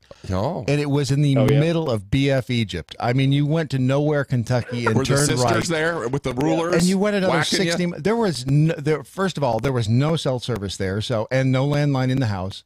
We drove up there. So it was peaceful. Oh, well, yeah, except for the fact that it was about midnight. There was one light. It was like one of those sodium vapor lamps in the back, and it was set over this little concrete Virgin Mary statue. That's not creepy at all. And it was like, first of all, nothing against Virgin Mary, but believe me, in this light, it was like, and so we got out, went into the house, and there were all of these little monk statues everywhere. It had been a house that had belonged to somebody that had given it to the monks when they died in their will. The monks had taken it over, were operating as a B&B, and it was decorated, I guess, like like a monk house. I don't know how else to describe it. And it was dark in there. It was just the weirdest. We finally decided, you know what? Because I'd had foot surgery, if anything was to happen or I, tripped, not that I'm clumsy, but that there was we were too far away from any kind of medical help. So we ended up driving a little closer to civilization. That, and we didn't want to get murdered in the middle of the night by an axe murderer. So that only happens in the movies. Hey, Brad, I want to correct that story. We actually stayed in that house the first night. We got there about 1:20 in the morning. And that was the creepy part because we went upstairs and the bed was unmade. And we're like, yes. Is somebody I slept on the couch downstairs. That's all I'm saying. It was really bizarre. He was the little spoon. But apparently, Patrick, you and Jay made a little connection, a little love connection. I'll leave it to you alone. Here, go ahead. No, actually, so what? Chris actually had a bad tooth. And you can't hear Jay, can you? Because you're not wearing headphones. He doesn't have the phones up, so you can't hear what he's saying. There he goes. A great system. There we go. There all right, now is. Jay. Now Jay talk. Now he can hear you. Okay. Yeah, Chris came over because he had an Air Force dentist do a bunch of stuff to him, and he's just looking for anybody else. So, yeah, no joke. That's the truth. But I just want to say real quick, with regard to, you guys talked yesterday a lot. I heard Brandon say it. I heard Matt say it. Well, everybody said it. But about how genuine a guy that Doc was, because, he didn't have to. You guys could have done the show, got out of town real quick. I came over there, and he got up from sleeping and talked to me for like 2 hours, just sat there. We talked about all kinds of crap. And it was just one of those things like, that's not the kind of thing that someone who's fake or rehearsed does. So he was an awesome guy. And it is one of those things when you listen to somebody this long and you listen to them every day, it's like having a friend and it's like losing a friend. Yeah. And it's just, I feel for you guys. I really do. Patrick, did you want to throw in anything to Jay there? Jay, Jay, some snuggling or something? Yeah, hey Jay. Baby. Can I play Big Spoon next time? Because Doc never let me play Big Spoon. Never. So the whole reason we went up there was to go to the Derby, right? Right? Yep. Wasn't that was the Derby trip? So do you guys remember the antics that happened trying to get the Derby broadcast up and live? Brad, do you remember that? I ran like 7 blocks away to try and get the equipment from you to bring Wait a minute. You ran? Oh, dude. They kicked you guys out of Churchill Downs because of Tommy Lahren, right? Well, we're not exactly sure. It was when they walked in. It was you're the company that Tommy Lahren's with, and they went up, came back downstairs, and said, "Yeah, you can't get on your press pass now." I have no idea. It was bizarre. I have no idea why they did it. It's bizarre. But they did so what was the thing? You and Doc did the brief the interlude, right? We did the 4-minute buzz right across the street in somebody's front yard. We literally plugged an extension cord into their garage. They were very kind to let us just stand out, and there was mud everywhere. So we were standing just outside the mud puddle with an extension cord running through the puddle into the lady's house. Yeah. And it was, they were unbelievably gracious to let us, run up and can we plug something into your house, please, quick? We got to do it in the next 30 seconds. We actually used a shopping cart to hold some of the equipment with a jacket over it because it was raining. And then afterward, Beth and Brad, because Brad's foot was all pretty jacked up, so they got in the vehicle and we're heading back to the airport or driving back. I'm not sure which way we're going, but so Doc and I went over and we're getting B-roll stuff with Chris over in front of the Churchill Downs, and so. Doc is asking me to wrangle people in, and he's doing these quick interviews with them, and we probably got an hour's worth of footage maybe, but the best is that they have those big concrete, they're like the lane separators from the directional separators, those big concrete abutments that kind of taper upwards. Those lined like to form gateways into the entranceway there, right. And they were just covered in drinks, beer bottles, half drunk, half consumed beverages. And so Doc, we filmed him the whole time. He's pretending that he's looking around, making sure nobody's looking, and he's drinking those drinks. Like he turned in his back and pretend he's drinking them. But he did about 15 of them, and he kind of staggers off. It was awesome. I don't know where that footage went, but if we can find that, that'd be classic. Chris Cruz, it's a challenge to you to find that. There you go. All right. Thanks, Jay. Thanks for... I'm going to tell you what, after hearing these stories, I think I want to renegotiate my contract here at Mojo 50. I was told this is going to be glamorous. not muddy plugging in cords to people's garage. No, that getting is the B-roll type stuff. Cal is on the phone. Okay, Cal. Hey guys, can you hear me? Yeah, I can hear you. And I want real quickly. I wanted you. Cal's Crabgrass. Is that your account? No, on Twitter. No. All these Cal's Yard, Cal's Crabgrass, Cal's Mower. Cal's Crabgrass just tweeted, and I retweeted it. The Dixie Chicks 802, the executive timeout tweet. Who's a great troll. Blocked Cal's Crabgrass. So apparently executive timeout is a pussy. But other than that, they're also a coward. So I just wanted to point that out, that they had blocked Cal's Crabgrass because they... How dare they block an account that I have nothing to do with? Right. So you sound better today. I'm better, yeah. Yesterday was a tough day. I cried a lot. I was a mess. I was at like dinner with my wife and my kids, and I just literally just started bawling in the middle of dinner. And my daughter was like, "What's wrong, Daddy? What's the matter?" And my wife's like, Daddy's friend passed away, and I had to explain it a little bit. But it was a rough day. But yeah, I'm better today. I mean, by no means over it or anything. Grieving is a difficult, different process, but much better today. I wanted to call in and kind of reminisce some of the more fun, more over the top kind of craziness that what it was working with Doc. And all those times you had and sex it's funny, you guys. All those times what? All those times you had sex with him? Yeah. Well, that too. That's the tender times. That's something I will take with me. The tenderness. Or was that Tinder? You're just you never experienced. Well, maybe you did experience that, but I mean, Brad, you and him did shower together that one time. So that's what I've heard. Nothing wrong with being clean. But it's funny you guys mentioned that Kentucky trip, because we drove all of us. Well, it was me, Patrick, Doc, and Chris in Chris's hoopty car that barely worked from Dallas all the way to Louisville, and we stopped at a couple of different places. But the one thing that I remember the most is that we all took turns driving the car. And Doc has this tendency, everybody's got a GPS on their phone to, figure out where you're going. And most of us, you punch in the address and you hit, directions, and it gives you like turn by turn step where you go. Doc never actually, he would punch in the address and it would give you the full map of where you're going, but he wouldn't execute it. So it would give him a turn by turn. He would sit there with the phone in his hand while driving and have the full map and just zoom in and out when he had to make changes. And we're all sitting in the back and obviously like terrified for my life because he's driving and he's looking at his phone every 2 seconds. And I'm like, just push the thing that tell you where to go. You don't have to zoom in and out every 5 seconds. He's like, no, this is much better. This is how I do it. This is exactly how I do it, and this is the way I like it. And I was like, you're going to kill us all. So when you hear stories like that, it's like, what was he doing next? Yeah, right. That's why. Dumbass move sometimes. Yes. Just all explained in one story. That fills in so another many one pieces that comes of the to entire mind book. was and I'm sure you remember this, but Brad, we got in a lot of trouble at the other place. We pushed a lot of buttons.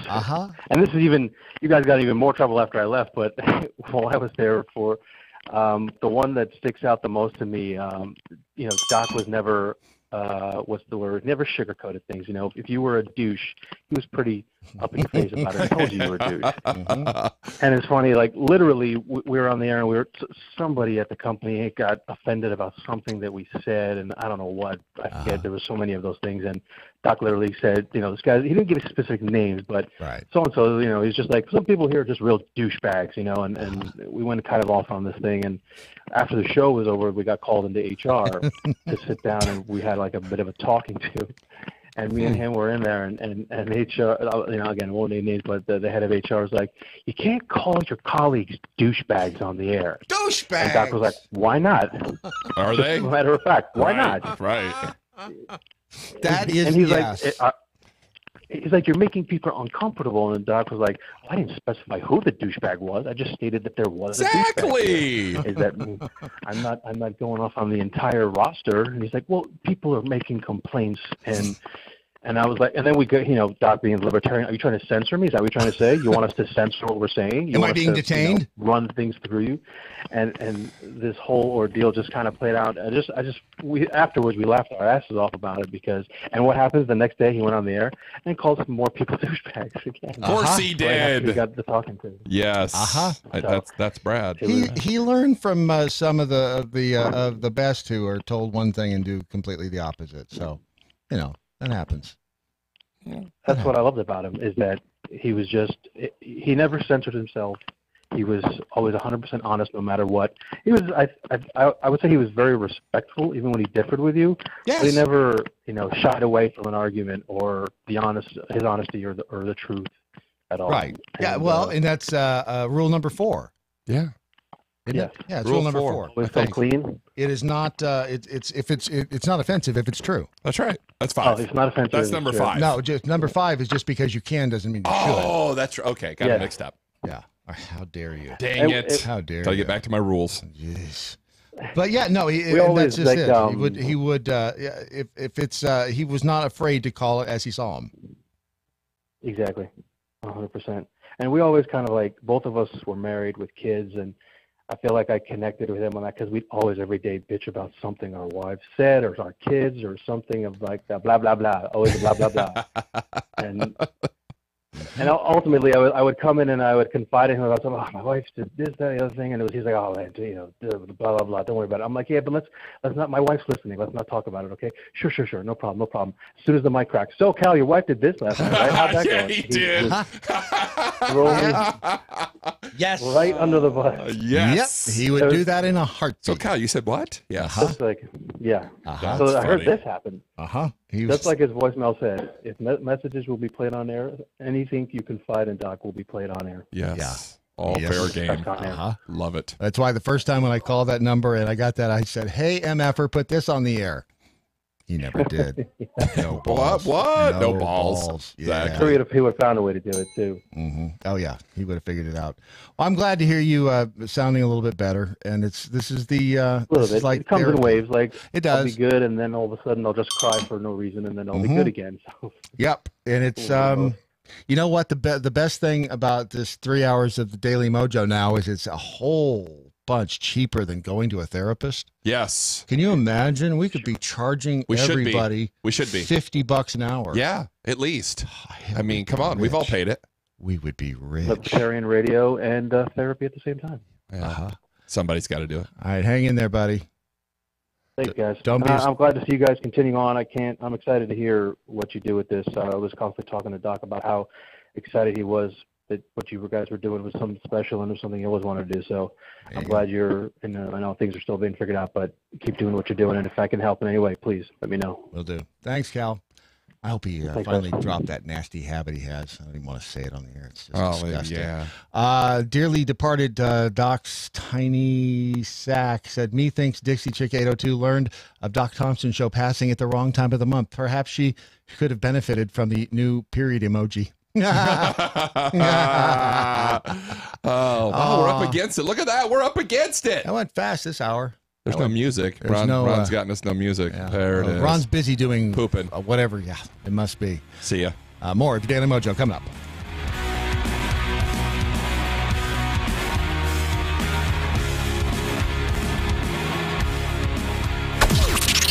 This is the seditious, rabble-rousing, liberty-loving, home of fun, entertaining, and compelling talk.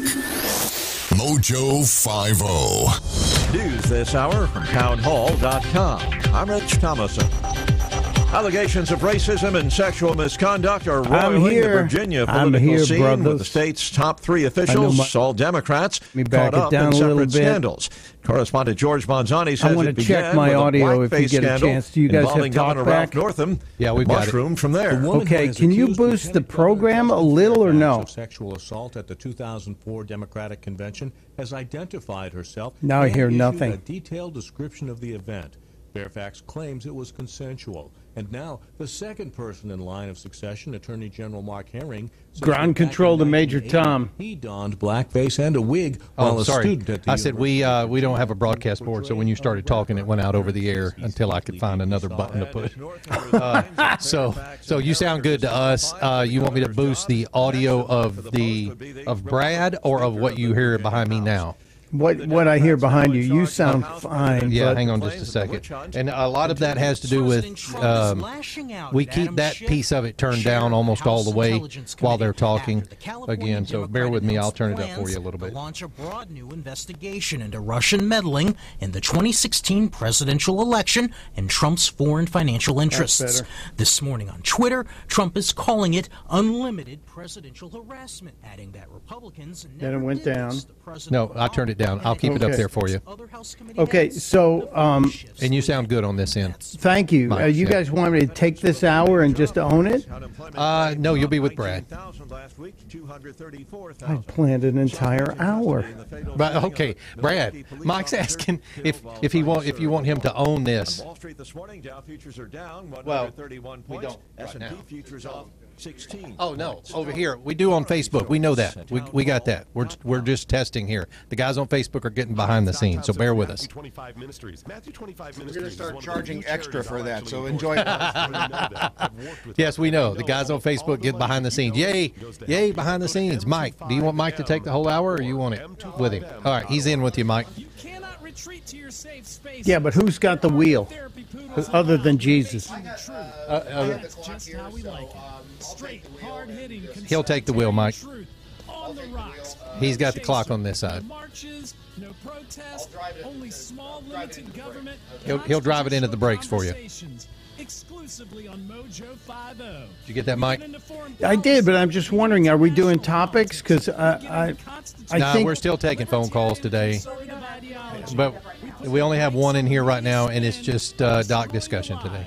Dismantling the narratives and bringing you the stone cold hard truth every weekend on MoJo 50. Join me, Adrian Slade. We're not that hard on the stuff this hour, Mike. What do you mean, not that hard on? We're not stuff? that hard on topics and things like that. I think we should be. We're still flexing right now, just a little bit. Okay. That all starts tomorrow. I'm just saying, I got up this morning and I said nobody hits, as one of the jackholes noted, nobody hits a home run from the bench. That is a fact. As Doc's 16-year-old son said yesterday when he went to school, back in 30, Dad wants me to get an education. It's important for me to go to school even today. Yep, that's a fact. We're getting there, sir. We are. I know. I'm just going to keep everybody moving forward. All right. All right. I'm muting everybody out. We got about 15 seconds here. Thank you. To individual veterans and firefighters in need nationwide. Check out neverforgottenapparel.com. Use promo code DOC and get 15% off your purchase. That's neverforgottenapparel.com. Rebel rousers, instigators, makers, freaks, agitators, fanatics, scallywag, mutants, scamps, firebrands, rogues, scoundrels, mojo sexuals. MoJo 50.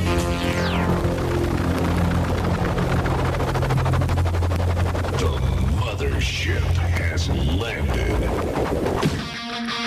That's right. On Facebook, you get the behind the scenes for free. So if you were hearing all the behind the scenes chatter while on the Facebook Live, we're not charging for that yet, but now we will be because we have to make every dime we can. It is your Daily Mojo, and guess who's here on the actually, today you're not on the phone, are you, Stunt Brain? Who's here? Do I get to guess? Wow. You sound like you're right in the room with me. It's the magic of technology. I am. It really I am here is. with you. You know, just as Doc was in my head this morning when I got up. Mm-hmm. What? Okay. I did the same thing. Describe when you woke up this morning. What did it feel like? Well, I had to go to the bathroom. So, oh, no. So, yeah, I got up my usual time, which is 4 o'clock here in the East Coast, 3 o'clock your time. And I got up and I said, I'd gone to bed with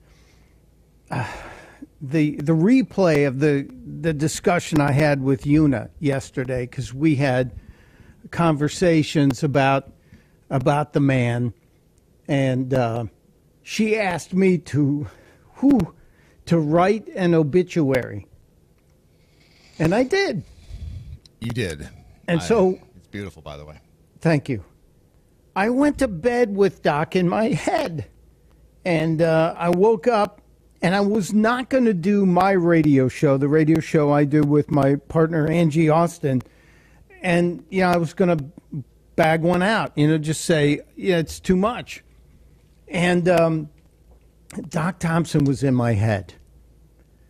And Una said that Doc's 16-year-old son, Tiger, heard the news of his father's passing, and the mother of that young man said, look, son, you don't have to go to school today. Your dad passed away. And Tiger said, look, Dad always said education is important. You get the best education you can. I'm going to school. If Tiger went to school yesterday, I can damn sure get up and do 3 hours of radio. So that's what I did. And I'm here today to be with you guys to continue. I'll talk about it. I'll tell more Doc stories.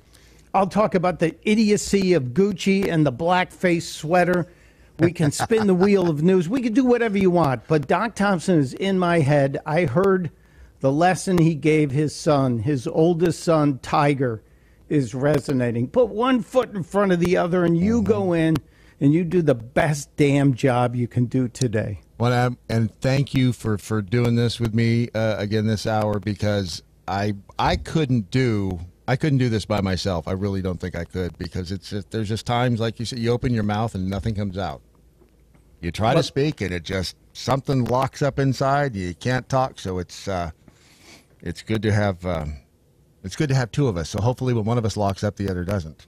Well, I remind everybody it's important to rehydrate the tear ducts. So keep drinking water. It is. That's a good idea. Actually, we have some calls too, and we can do this any way you want to. Stunt Brain. It doesn't matter to me. I do want to take some phone calls. We have. I just want to jump in here real quick because I talked to Una yesterday. Yeah, that's right. Beth is on too because we've got an update on everything. Hi, Mike. How are you? Stunt Brain. So I talked to Una yesterday, and she is so grateful for all of the support through the GoFundMe page.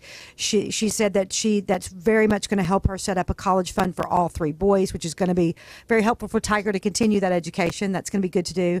But I also wanted to say thank you to Mercury One, because Doc was a real supporter of Mercury One throughout the years, and they recognized that immediately. They were one of the biggest donors to the GoFundMe page yesterday. But in addition to that, they have raised an additional $40,000 and are helping to take care of all the funeral costs and everything that's out of pocket immediately right now. So thank you to everybody that donated to Mercury One or the GoFundMe page. Una appreciates it greatly. She obviously is still figuring what to do next day by day, but she was in a good place yesterday. I could hear the boys playing in the background, and she was very grateful and thankful. And one of the things she said was, we got to keep Mojo 50 going. That was Doc's passion. It was his love. And she said she's going to be here every step of the way. She is going to be with us the whole time to make sure his legacy goes forward. Beautiful. Yeah, it really is. And by the way, have you checked the GoFundMe lately, Stunt Brain? I have not. I know this morning we were, over 100? $104,220. That's beautiful. And this means that they're not going to lose the house, because Doc he had every cent sunk in over here. So this thing has to move. That and Una's got her business too. With what's the website? I can't remember right now. It is. I'll remember it. Somebody in Jackhole Nation remembers. Jet Y. Yeah. Shoot. Yeah. Jet Y. Covington. No, it's anyway. I'll figure out that link. We'll I'm glad to see we've continued the stellar preparation for the show that Doc has given us. I tell you, that is the thing. Sitting next to him it's JetsonCovington.com. Sitting next to him, it was always so much fun to watch it, because he did make it look so easy. And I know how difficult it is to sit in the big chair like you do, like he did. It is not. You guys make it look easy, and it's not. And so it was always amazing. It was like I get to watch my own Doc Thompson show sitting in the other chair, and all I had to do was laugh and read a couple tweets every now and then. And this over here on this side of the table, it's harder. I don't think I like this that much. Well, tough. It is what it is. It is what it is. Can I give a shout out to an amazing group of people? No. Okay. Push a button and play something. Take us to break, Rob. Now, who? The guys from WRVA called yesterday, Jeff Katz and his show in the afternoon, and they have Doc on the front page of their webpage. And we just told Doc Thompson stories yesterday afternoon, and they had been watching the feed yesterday morning. And you could not have gotten a more beautiful tribute to our friend from a place where he used to work 7 years ago. Think about that. It was wonderful. Thank you, WRVA. Yeah, and Mike, listen, I got a phone call, a very, very special phone call from Doc's mom and stepdad last night, who watched all 7 hours of the tribute. He could barely get through the call, and I'll tell you, he said, could you please archive that and save it for the kids for when they get older? I said, I've got it for you, sir. So that's beautiful. Hold it. It is beautiful. All right, let's take a phone call here. What area code is this one? 561. 561 area code. Hello. They dropped off. Hang on, we're going to the next one. Click. This is 623. 623 area code. Hey guys, this is Matt Holloway. Hey Matt, how you doing? Doing all right, but tears in my eyes as I'm driving at work now. Just kind of give a little bit of my story about how Doc impacted me. Back in 2016, I was a contributor for theblaze.com, and I must have pitched them about a dozen or so stories. They wound up going with like 6 of them, and I got to do some live streams. It was awesome. And then I hit LinkedIn, and I hit the social media, and I started trying to touch base with everybody at the Blaze that I could to see about how I can get started, how I can get into the radio world. And Brad, you'll probably remember Brad responded on LinkedIn, and he's been just incredibly helpful, and he and I have kept in touch, and I'm very thankful for that. But Doc responded as well, and just some random dude going, hey, I wrote a couple of stories, how do I get started? And Doc didn't hold anything back about how to get going in this industry, and that led to me later being able to launch my own podcast. I've gotten to substitute with Defenders a couple of times, so I don't know if I'm well known with the Jackholes, but yeah, I always take great pleasure when I get to be in front of the Mojo 50 audience, and you guys have been great. And I kind of feel like a Mojo 50 cousin. I'm not quite in the family, but I feel that connection to all of you guys, and I've been mourning Doc's loss, and just. I'd say you qualify. You qualify as a full-fledged member of the Jackhole Nation. I think that that's safe to say. Thank you. And thank you for the kind notes on Facebook. I've been getting a lot of them, and Mike, you probably have too. Notes and texts and emails from people that you've met and haven't met. Showing support. I just got one. As a matter of fact. Would you stop crying, you simpering bastard? And that's from my brother. Nothing like family love. Nothing like it. We've got another phone call? Yep, 561. 561. I thought it was the last area code. No, that's this one. Well, yeah. Oh. They dropped off, remember? It's this one. Yeah, go ahead, 561. Oh, right, still. Gotcha. Matthew, still. Good morning, everybody. It's Big Daddy Child. Hey, Chris. What's going on? Oh, my God. Hey, Chris. Hi. How's it going, boys? Oh, it's fabulous. Other than the obvious. I mean, I haven't had such a great Isn't it week. Great? I have. This is better than Disneyland. So super. It's really fabulous. Oh, just so awesome. So awesome. Yeah, I'm going to take out my appendix with a warm spoon later just to make things better. Mm-hmm. Yep. Stick a fork in my eyeball. Are you going to Facebook Live that? Just like Periscope. I'm against Zuck, but I'll be on Periscope. You should do that as a pay-per-view. You might as well make some money on it. So, Chris, for those of you who don't know, Chris was with us over at the other place and was a director. Chris is also a thespian. A thespian, yeah, sure. If we want to call it that, we can. And of course, just like everybody else, just devastated. And Doc and I just talked about doing stuff a couple of weeks ago on the phone. You might want to be more specific. Yeah, ring the bell, damn it. Yeah, sorry. No, I don't want to be more specific because it was something about showers and barbecue and I don't know. I can't really. He told me about this. You guys were going to start a business where pregnant women have their showers and you serve barbecue. See? Exactly. As they're showering, I just hand them some brisket and we go from there. Golly. Is that a he euphemism? let everything out. He never. Hand him the brisket. Throw the meat to him. Ring the bell. Thank you. I've got some. I've got the new horn too. So that's I've got too many choices here. Is the problem? Nice. Nice. So kick it up a notch, Chris. Tell us a funny story.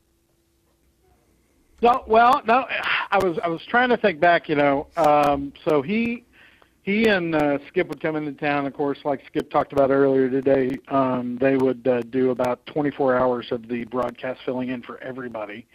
But we would always talk about barbecue and all that. And I finally got them some of my barbecue, and that I make. You've had some, Brad, I do believe. Oh yes. Yeah, and I've never seen Doc speechless, but I've also, talking about what you were saying earlier about how quick he ate, he actually slowed down and looked at me and said, I just want to enjoy this. Wow. You've eaten with Doc in the past, right, Tom Brady? Have you describe him eating? Well, if you've ever watched any National Geographic, when the wildebeest is knocked down and the leopards come in and start tearing like shreds of meat from the hindquarters, that makes Doc. They look like kindergartners eating marshmallows compared to Doc. I went to the Korean restaurant that wasn't too far from the old place, and Doc would eat. And then he's looking across the table. You can eat that. That's really good. I told you that was good. If you don't want it, I'll take it. And those arms of his, the man can span a table with a fork or a spoon, and he's like a ninja. It's like, and it's gone. Yeah, and he's so fast. Yeah, we were eating at Babes. We were eating at Babes one time, and he was just like reaching. There's this huge table long of us, and he's just like reaching across the table, grabbing everybody's food. I'm like, dude, slow down. He's like, no, this is great. I go, they bring it back. They bring you more food. He goes, I know. Let's keep going. So, but yeah, that was the one time I was just kind of like looking at him. He was just like, I just want to enjoy this, and I was like, all right, well, I guess that passed that test. See? So, yeah, he loved him some food. It was amazing. He wasn't 800 pounds. Yeah, exactly. Well, it's mainly because I was eating most of it, so I got the pound. You got your mother's metabolism. So did I. Yeah. No, I got my Chris, we're looking for a caterer for the after the funeral operation. You could get that barbecue rolling a little bit early and haul it up to Cleveland.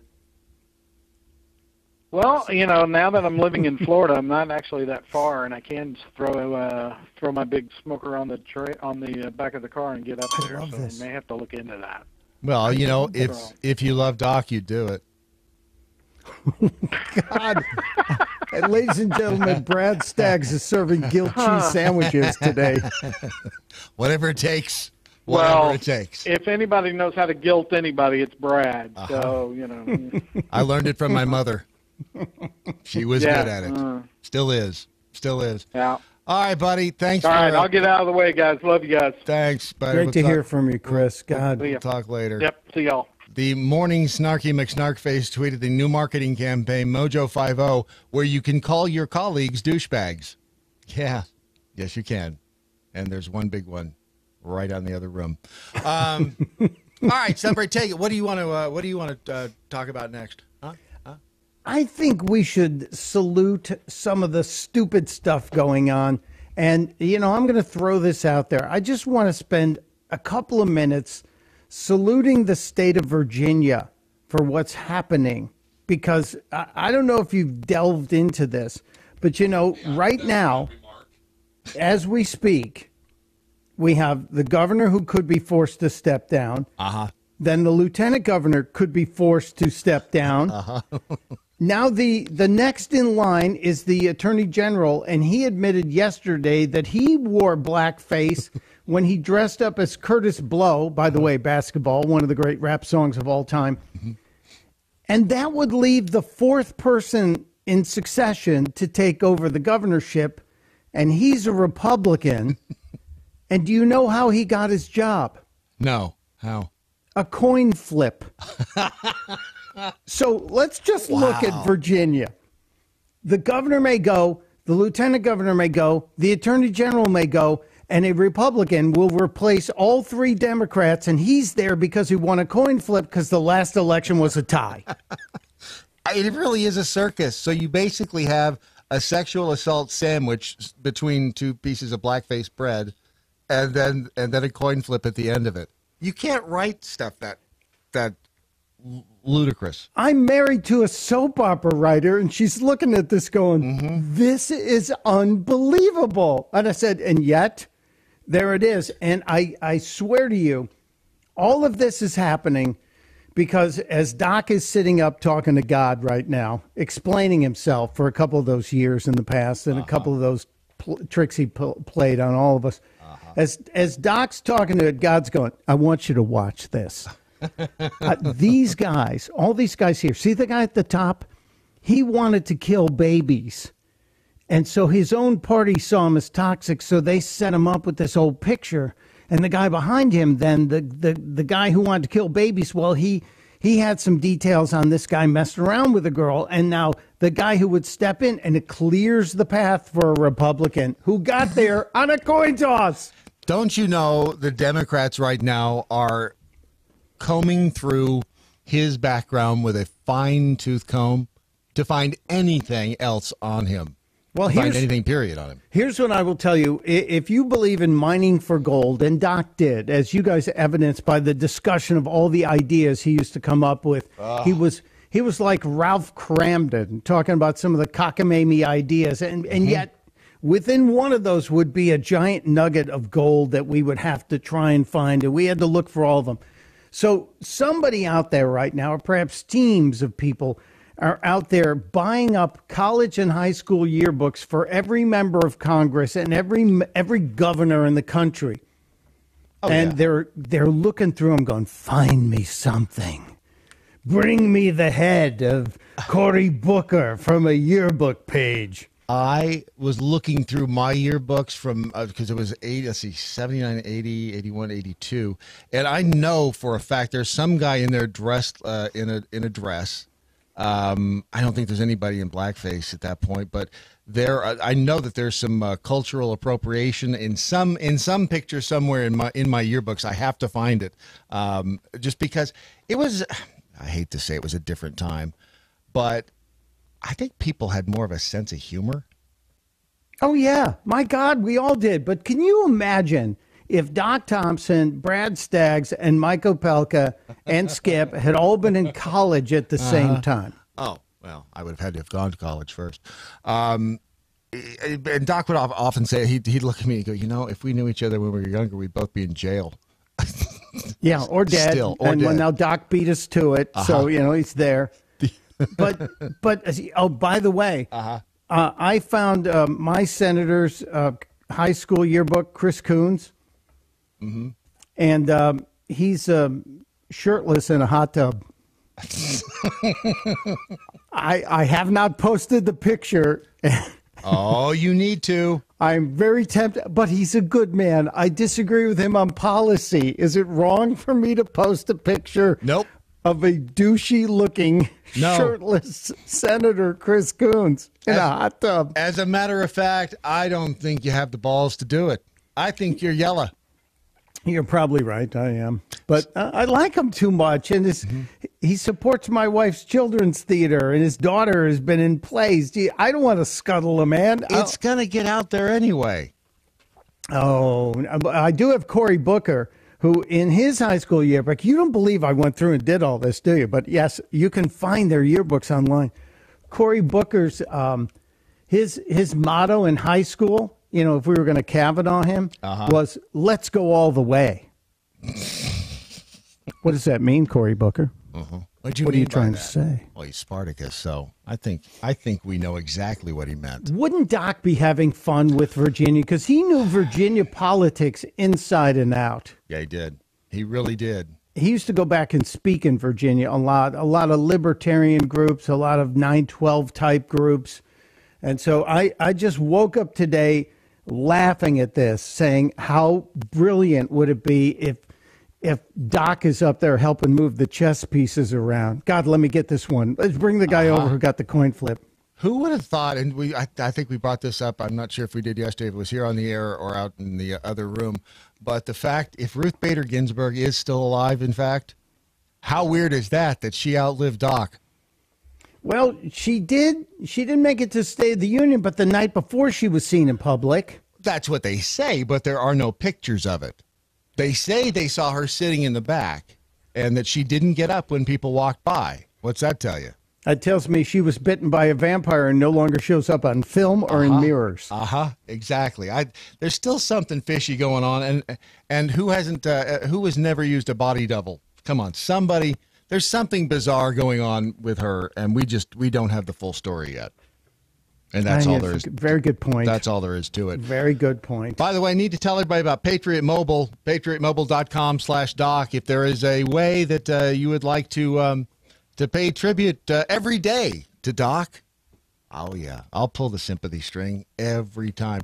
If you haven't switched to patriotmobile.com yet, here's the thing. What they do is kind of the polar opposite of what the big cell phone companies do. AT&T will donate to Planned Parenthood. I mean, you can find, just Google search. You can find out exactly what if you're one of the big ones, what they're donating to. If you go to patriotmobile.com/Doc, you can find out exactly who they support, and it's companies like and organizations like the NRA. It's PragerU. It's Students for Life of America. It's Camp Hope. It's Empower Texans. It's Susan B. Anthony List. It is conservative organizations that are aligned with your values and the things that are important to you. So if you haven't done it yet, take the 15 minutes that it will take. They will. There's all kinds of things that they'll transfer your number. Find out everything at patriotmobile.com/Doc. We got through another half hour. Stop, Brian. We did it. Of course we did. We have another half hour coming up. Of course we do. I hate to say it is getting easier. It is getting easier, and the waves are farther and farther apart, but we ain't going to forget. This is your Daily Mojo.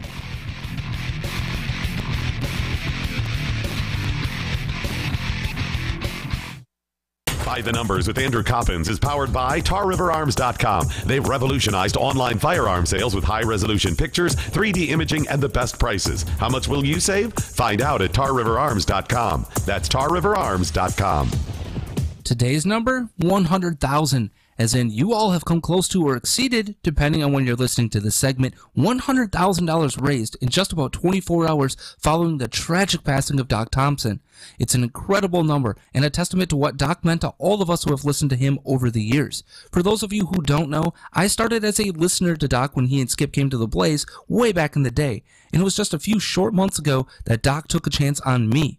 I'm one of you crazy jackholes, but I'm also lucky enough to call Mr. Thompson a friend and a mentor for these last few months. Just like most of you, his passing has hit me hard, and there's no way I couldn't take a few minutes to honor his memory. One simple phone call by me during this past November's Building America Marathon to promote a sports media bias site turned into an email and an interest from Doc to hear the podcast that I was producing at the time. A few more emails back and forth, and By the Numbers was born. His guidance and patience as this journey began was simply incredible. It's a testament to the man that Doc is, selfless and humble. I have to say thank you to Doc for the opportunity he gave me, and whether he knew it or not, the push that he gave me has changed my life for the better. Over the past few months, I've felt God's grace in a way I've never really experienced before, and I owe a lot of that to Doc believing there was something worthwhile in my voice and my ideas. So with all of that said, I want to pledge to you that going forward, I will work to honor that belief from Doc. It's the least I can do. And to Doc's family, please know you have Jackhole Nation behind you every step of the way through this tragedy. We love you, Una, and the boys. Please don't forget, you can continue to help out by going to GoFundMe.com/Doc-Thompson and donate, even if it's $5. This has been By the Numbers. I'm Andrew Coppins. You can follow me on Twitter at The Coppins Show. The Daily Mojo. All right, get your comments in. You can always use the hashtag What I Learned Today, but then again, you know that already. Stunt Brain is here as well, in voice anyhow. Have you ever driven, we've all seen the little roadside, like the wreaths of flowers and the crosses. Yeah, we have one for my little brother who passed away in a crash. Those are weird. Yeah, but you know they serve a purpose for the family and friends. Like my brother's car crash about 7 years ago. It's a place where his son, who's now 24, can go and put a new cross or a wreath or something, and he does it, and it keeps his dad alive in his heart. And so I get it. I don't get the thousands of teddy bears, because then someone's got to scoop them up and then bring them to a children's hospital, which is always good. But yeah, I understand it, and I didn't until it was too close to home. And I will say this: I've always thought that they were bizarre and a little, and I did not understand exactly why they were there until now. And yesterday, the guys, after I left, yesterday the guys here all went over to the tracks over there. And I had done that on Tuesday night and I realized at that point, I don't know why I want to see what happened or where it happened, but I do.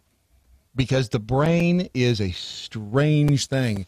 It wants to connect the dots. It wants to give you some, and closure's not the right word. It is. No, it is. No, we're an investigative people. And we want to investigate what we don't know. But right? What's the purpose of seeing the place where something happened like this, where a car morbid crashed? Curiosity, maybe? I don't know. I don't think it's morbid curiosity. As I mentioned, my youngest brother passed away in a horrific car wreck, and my two older brothers and I went to see the car. We wanted to see the car, and because we wanted to know. And it makes you understand maybe what the last moments were about. And I remember taking his gloves from that car, and I still have them. I wear them, and it helps him stay close to me. I understand. I get that. I understand having something that belonged to the person that you lost. To have just a piece of them. I believe in with Doc's computer here. There's something comforting about logging into his computer and searching all the deviant crap I found. Anything you can share? Oh yes. $9.95 a month will be the cost of the subscription if you'd like to join. But I just posted a picture that of the little memorial that they set up over there yesterday, just off the tracks there, and it's beautiful. First of all, I understand. For whatever, I can't articulate it other than it is just, there's something comforting about knowing where that person was at the last moment. And that's it, Brad. It's the comfort of the people who are still here. Yeah, it's comforting to me. I mean, I walked across those tracks yesterday. I took pictures down the tracks. I took pictures for me. Right. Nothing that I'm going to post online. Right. You know, it's how I'm remembering. But you're right. It was comforting to look upon this little memorial that we created, that we knew it was going to rain and wash it away and the flowers would die. But I don't know. By the way, I cleared this with Una before I posted it. Thank because you. We're still very sensitive to Una and the kids and what they will or won't see. But she knows. I mean, she knows what Doc did for a living, and she does it for a living too. And she knows that it's out there, and she'll look at everything when she's ready. But if we're respecting her wishes in that sense. But I understand now. Stunt Brain, why those are there, why you put those memorials there. It is just it's a comfort to the soul. Yeah, and it's needed. Mm-hmm. And somebody just sent me a message, said, are you going to print the obit? And I'm waiting until Una gives me the approval to make it public. I've sent it to a few of you for grammatical review. And I think I did okay. My years at the Blaze served me well, but it's not public yet, people. But when it becomes public, I will share it. Well, let me say this too: that in speaking with Doc's sister about the funeral arrangements, we're not sure exactly when. It's the earliest would be Sunday, the latest, I guess, Monday or Tuesday. It's going to be in Ohio. It's going to be open to listeners that want to come up. Anybody in the Jackhole Nation wants to show up, and anywhere else. And as soon as we have the information, we'll share that with you. But I did want to make sure that you knew that it was open to everybody, all of Doc's fans, and I think it'll be a stunning turnout. I really do.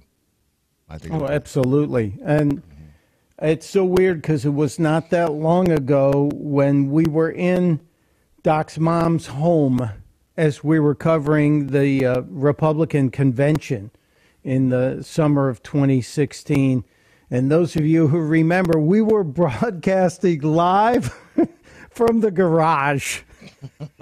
High class stuff here. High tech, high class. And it started raining. And we had the garage door open, and it was raining like a cow pissing on a flat rock, to use a Texas expression. Uh-huh. Uh-huh. And Doc is going, Skip, close the door. Close the door. It was like a scene from Wedding Crashers. Ma! They spared every expense in the equipment and the location, yeah. Well, to pull back the curtain a little bit and explain to you about Doc and the crew here and the crew that was there at the time, 2016 was a really difficult year for the Blaze financially. Not that today isn't, but we were seeing budgets cut left and right, and there weren't bonuses, there weren't raises, there was no money to travel. So in order to cover both conventions, Doc and I stepped up. Doc said, look, we have to be at the conventions. And my mom lives like 45, 50 miles away from downtown, and she'll let us stay in the house, and she's got internet so we can do the show from there. And so that saved the company thousands of dollars. And Doc said, we'll drive. And I live 6 hours away. And I said, I'll drive. So we, as a team, bunked in at Doc's mom's house and ended up doing what I think was yeoman duty in covering that convention. And we also, in order to cover the Democratic convention in Philly, we have a rental property here in Delaware, and Doc and Skip came and commandeered the house for 5 days, and we would take public transit from Delaware to Philadelphia and then ride public transit from the train station to the convention center, and we covered that convention for the Blaze on the cheap. You could not have done what we did, and it yielded, again, some just beautiful coverage, stories on the Blaze, stories on the radio. And so, this is what it was about. We were a do-whatever-it-takes group of ragtag commandos. Oh, yeah. And sometimes I think the Blaze doesn't realize what they lost. Well, I think that it shows. I think that after all that dedication, all that hard work, look where it got you. That's a good point. You hadn't thought about it that way, had you? I would have not traded those experiences for the world. But for $1 million?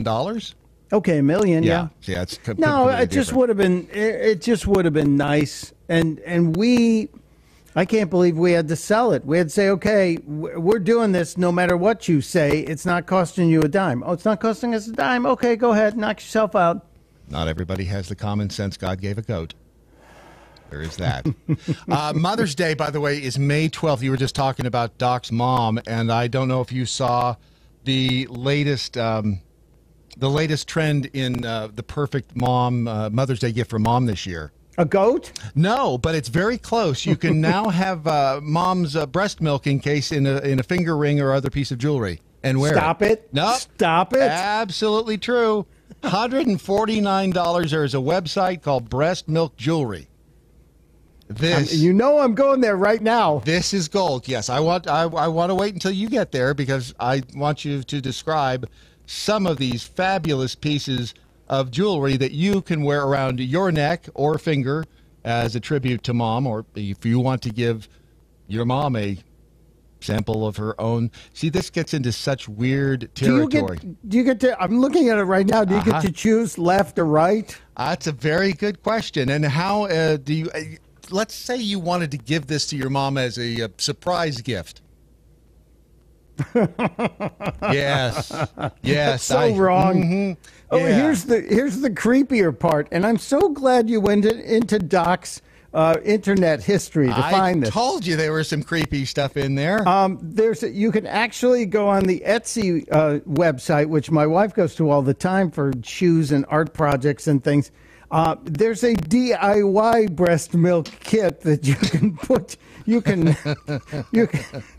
I'm sorry, ladies, but this is comedy gold, and Doc Thompson would be milking this, literally. Wait a minute. How else do you get breast milk than DIY? I don't know how you would. Is there only one way to get it that way? Well, it's kind of like maybe getting the venom out for a snake bite. You might be able to suck it out and then spit it out. I'm just saying. Is that wrong? But again, if you're doing this as a surprise, you don't want mom to know you got it. So you're going to have to be really, really sneaky and creepy. For $49.50, you can get the breast milk stainless steel glass heart locket pendant kit. How does this not get more attention for Valentine's Day? I don't know. This is, well, you know what? This is a salute to capitalism is what it is. This is, it sure is. If you want to sell something, there's a market for it. It doesn't matter what it is you're selling. I remember when a locket of hair was a good thing. It was, and that was the good old days when you could just hang just a piece of her hair. Now we're going to get into her appendix, a piece of her pancreas. The breast milk is just bizarre. This may be the creepiest thing of the week. Yeah, it's really breastmilkjewelry.com is where I found this, and there you can get the breast milk heart open bangle. That's only $159. You can get the breast milk heart charm for $119. Here's the thing, though. There is a 5 to 10 week waiting period. Why? You don't. I know why. Because they probably have a milk farm somewhere in China where people are being paid 8 cents a day. This is you have to send in the sample. You've got to send in the sample of the breast milk that you want encased in this jewelry at breastmilkjewelry.com. I just didn't realize we'd ever be in a place as a nation where bodily fluids, and I'm talking about all of them, are now being sold at a profit, used for jewelry. This is called the new world. This is young minds, fresh ideas. Look, I gave blood as a young college student who needed money. I gave platelets. I may have made other donations for money, but this crosses a line, I think. I think you're just jealous because you can't give them a breast milk sample. Now, I got plenty of other samples I could share with people, but that's just. I'm going to make an admission here, and I talked to Doc about this at one time, but in one of our late night conversations. There might have been alcohol involved. I once worked for a radio station and a show that made breast milk ice cream. And it was horrible. Did you try it? Yes. Oh no. It's perfectly natural. Sure it is. My wife didn't talk to me for about 2 days. Wow. Oh, that is, I guess it's better than Chicago gutter water. I was not involved in the harvesting. No Says you. animals were harmed in the creation of this product. I think it's best we just move on. We have another caller on the line. Oh, thank God. Yes. What area code is this? 702. Ron says it's area code 702. Is that Nevada. Vegas? Is that Vegas? Hello. Come in, 702. This is Toby. Toby. Hello, gentlemen. It's good to hear you. I sent you a little message this morning. I hope you got it. Not quite yet, but I haven't caught up on all of my messaging yet. Oh, wait, yes, Brad. Yes, I did see your message, and I appreciate that. Good. Oh, gosh, I'm sad and I'm grateful. Yes, yeah, because we got together with you out there when we were in Vegas for SHOT Show. Sunbrain, you didn't get to come along on that, did you? I was able to make him laugh. Well, he was drunk, so it was easier. Well, you made him laugh many times, Toby. I can tell you. Doc shared with me the story of the first time you guys met with Doc and Skip. And it's just gold. It's radio gold, and I can't do it justice. But you should know, take comfort in the fact that he knew what a fine human being you are and what a great supporter of liberty and freedom and comedy you are, sir. So you were appreciated by him and certainly by us. Well, I appreciate all of the information you provided, and that I'm smarter as a result of him and the teams, and I'm more consistent. And he's added to my vocabulary the word homotype sexual. Well, yeah, he should get credit for that. We should enter that into the Urban Dictionary and see if they will accept it with Doc Thompson's name on it. That's a good idea. There's a lot of bizarre phrases in the Urban Dictionary. I think that this one fits just fine. Offendinista is in the Urban Dictionary, thanks to yours truly. So why shouldn't Doc have an entry? Was it like Wikipedia? Can you just enter something in and? No, you thank you. You submit it, and then you have to have the committee decide whether or not it's Urban Dictionary worthy. What is it, like a posse of clowns that sits around and decides if something is worthy of being in the Urban Dictionary? I think it's a council of the Crips and the Bloods who meet together on a regular basis. That would make sense. It probably has something to do with the numbers written on the check. That's yes. true. Is there a cost for getting something in there? No. Otherwise, I would never be in there. Well, it's funny because with now they have literally, I believe, is it in Merriam-Webster now? Literally can mean figuratively. Because I could literally eat, because you see everyone misusing the word literally. I literally ran 20 miles to get here, and as using it as figuratively, and now it's acceptable to use either way, which is the English language is being butchered beyond belief. So I finally just gave in. So it's a new world.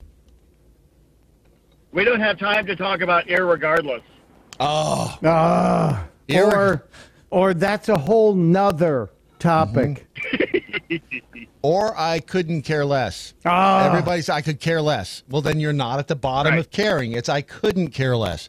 And I could not. I had a friend of mine who's actually now in prison for 17 years, but that's another story. He and I had an argument over that, and he swore up and down it was I could care less, because I said, no, that doesn't make any sense. If you could care less, you're not at the lowest point of caring. If you couldn't care less, then you're at the bottom of the barrel for caring. And he just didn't get that for whatever reason. I tell people, if you could care less, then try harder. Exactly. You're not doing it right, is how Doc would say it. Hashtag you're doing it wrong. Speaking of grammar, can I share just a brief clip, because I know all good and right-thinking people were not watching MSNBC on the State of the Union and afterwards. Rachel Maddow at MSNBC, what she found objectionable about the State of the Union was Donald Trump's grammar. And, of course, I have it for you if you'd like to hear it. Please. Since we have 3 grammar Nazis on the phone, this is laughable. True. that the MSNBC, the vaunted news network of NBC, the historically newsy network, could find wrong mostly in the grammar of Donald Trump. Check it out. An economic miracle is taking place in the United States. The only thing that can stop it are foolish wars, politics, or ridiculous partisan investigations. Obviously, the structure of the sentence is weird, but that's the way it was written for the president. That is the way that he delivered it. And then what I think they're hoping will be a bumper sticker. If there is going to be peace and legislation, again, weird structure, there cannot be war and investigation. And, I mean, it was tacked on like a law had on. So she starts a sentence with "I mean," but she has problems with someone else's grammar. Well, of course. I mean, she does have the literary and moral high ground to take such a position. I just wish Doc were here to take it apart and to say, that guy over at MSNBC, Rachel Maddow. When he says that, because now whenever you see a picture of Rachel Maddow, arguably she looks like a woman. Arguably, you could. I mean, there's some masculine tendencies. You look at some of the older pictures of Rachel before she was on television. She looked like a dude. Just saying. So more than just lesborific. Yeah, it was. She's a little more lipsticky now, wouldn't you say, Toby? Yeah. It's been so long since I watched any cable television, I don't know anymore. Well, I worked alongside her at Air America in one of the darker stages of my career where makeup and hair was not a thing. And let's just say she was a very different person, and she would have been more recognized by the crowd at Kitten Chow in downtown New York, which there actually is a bar called Kitten Chow. Know it well. Toby, thanks for calling. Thanks, Toby. Going to move on. We've got some more calls stacked up here, so I want to give everybody a chance. What's our next area code? I think we've got Dylan on the line. Dylan, is that you? Dylan, you there? It's a 919 area code if it's not Dylan. 919 area code. Is that Alaska? That's a good question. I think it's North Carolina, but I could be wrong. 909 area code? I'm sorry. Ron is trying to squint to see which. No, 919. 919. Well, a 1 and a 0 look very much alike, so I can understand how you get those two confused. And they're close on the phone. They really very are. Close. Yes, Caller 919. You're on the air. 919. Wow. I love Ron. Yes, I do too. Can you hear me? Some days There we go. to push. What's area code 919? Is this Dylan? It is Dylan. Sorry, man. I don't know Dylan what Lyles. happened. I'm screaming at the phone going, I'm here. It's 919. And y'all are not hearing me. It wasn't is you. 919. It wasn't you. So, Dylan, talk to us. I hate saying that, but I feel like I need to be saying that now.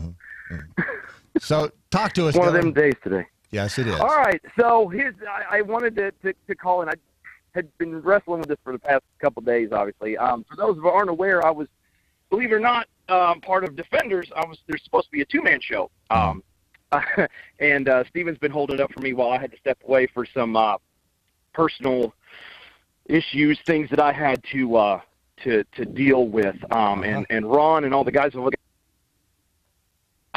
info and feedback from Steven that he's been talking recently. And one of the things that I just wanted to kind of show how awesome he was that even though I'd never personally met the guy, I don't think I have maybe a tweet or two. It might be the extent of a conversation.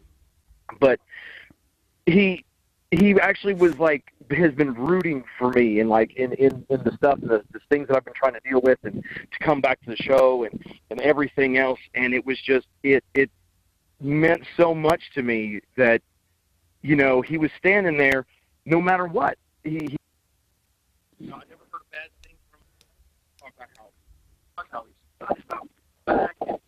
I'm not sure, Dylan. I'm not sure if you're talking to us on the latest Play School telephone or if you. Dylan, patriotmobile.com/doc. Yeah. Patriot Mobile. No kidding. Let's find out the what's our next area code? 727. You're live. 727. Hello, 727. 900. 909. What? 999. Whoa. Don't be giving out any 919. numbers. Launch codes. I know who Yeah, this launch is. codes. Don't do that. I know who this is. Wait, this is 727. I thought maybe it was 919, 909, 900. You're just Good Lord. You're just pissed because we stole your phone system.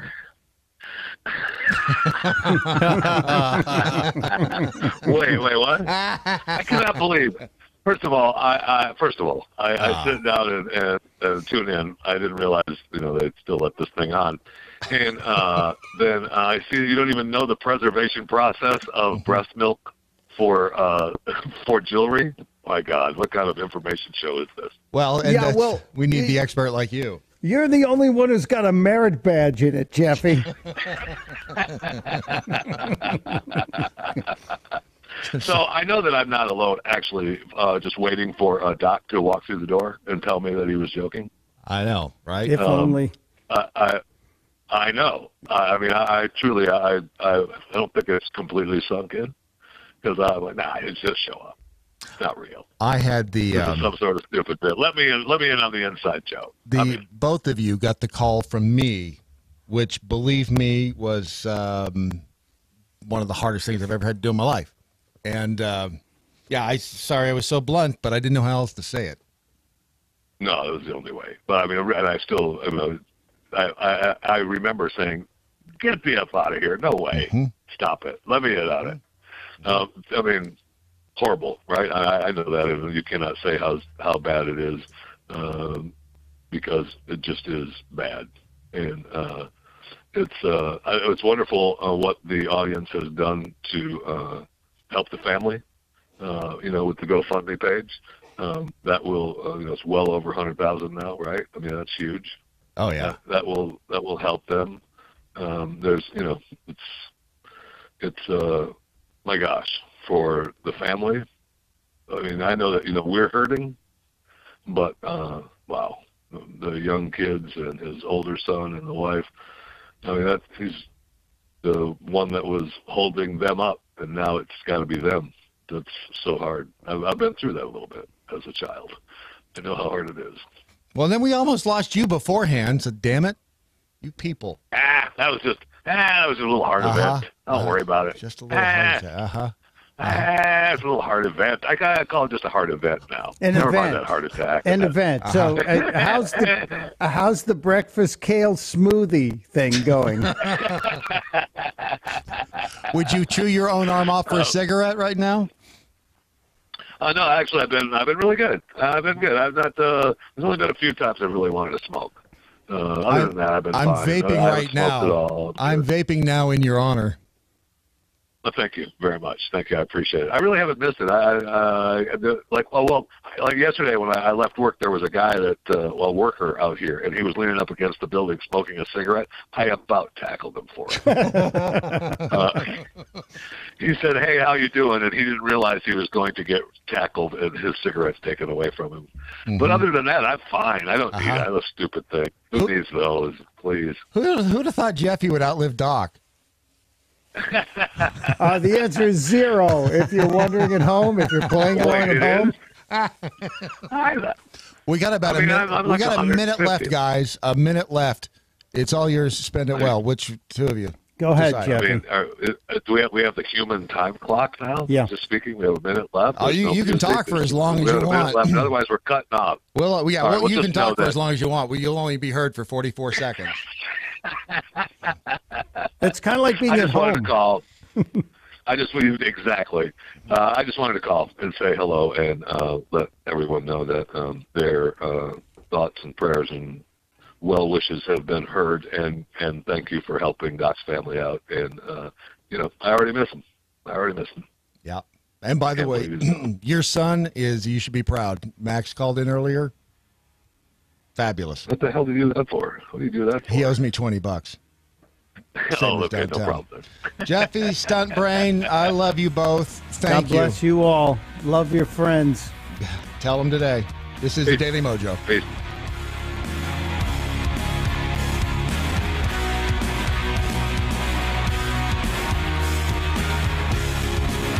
Thank you all for the opportunity.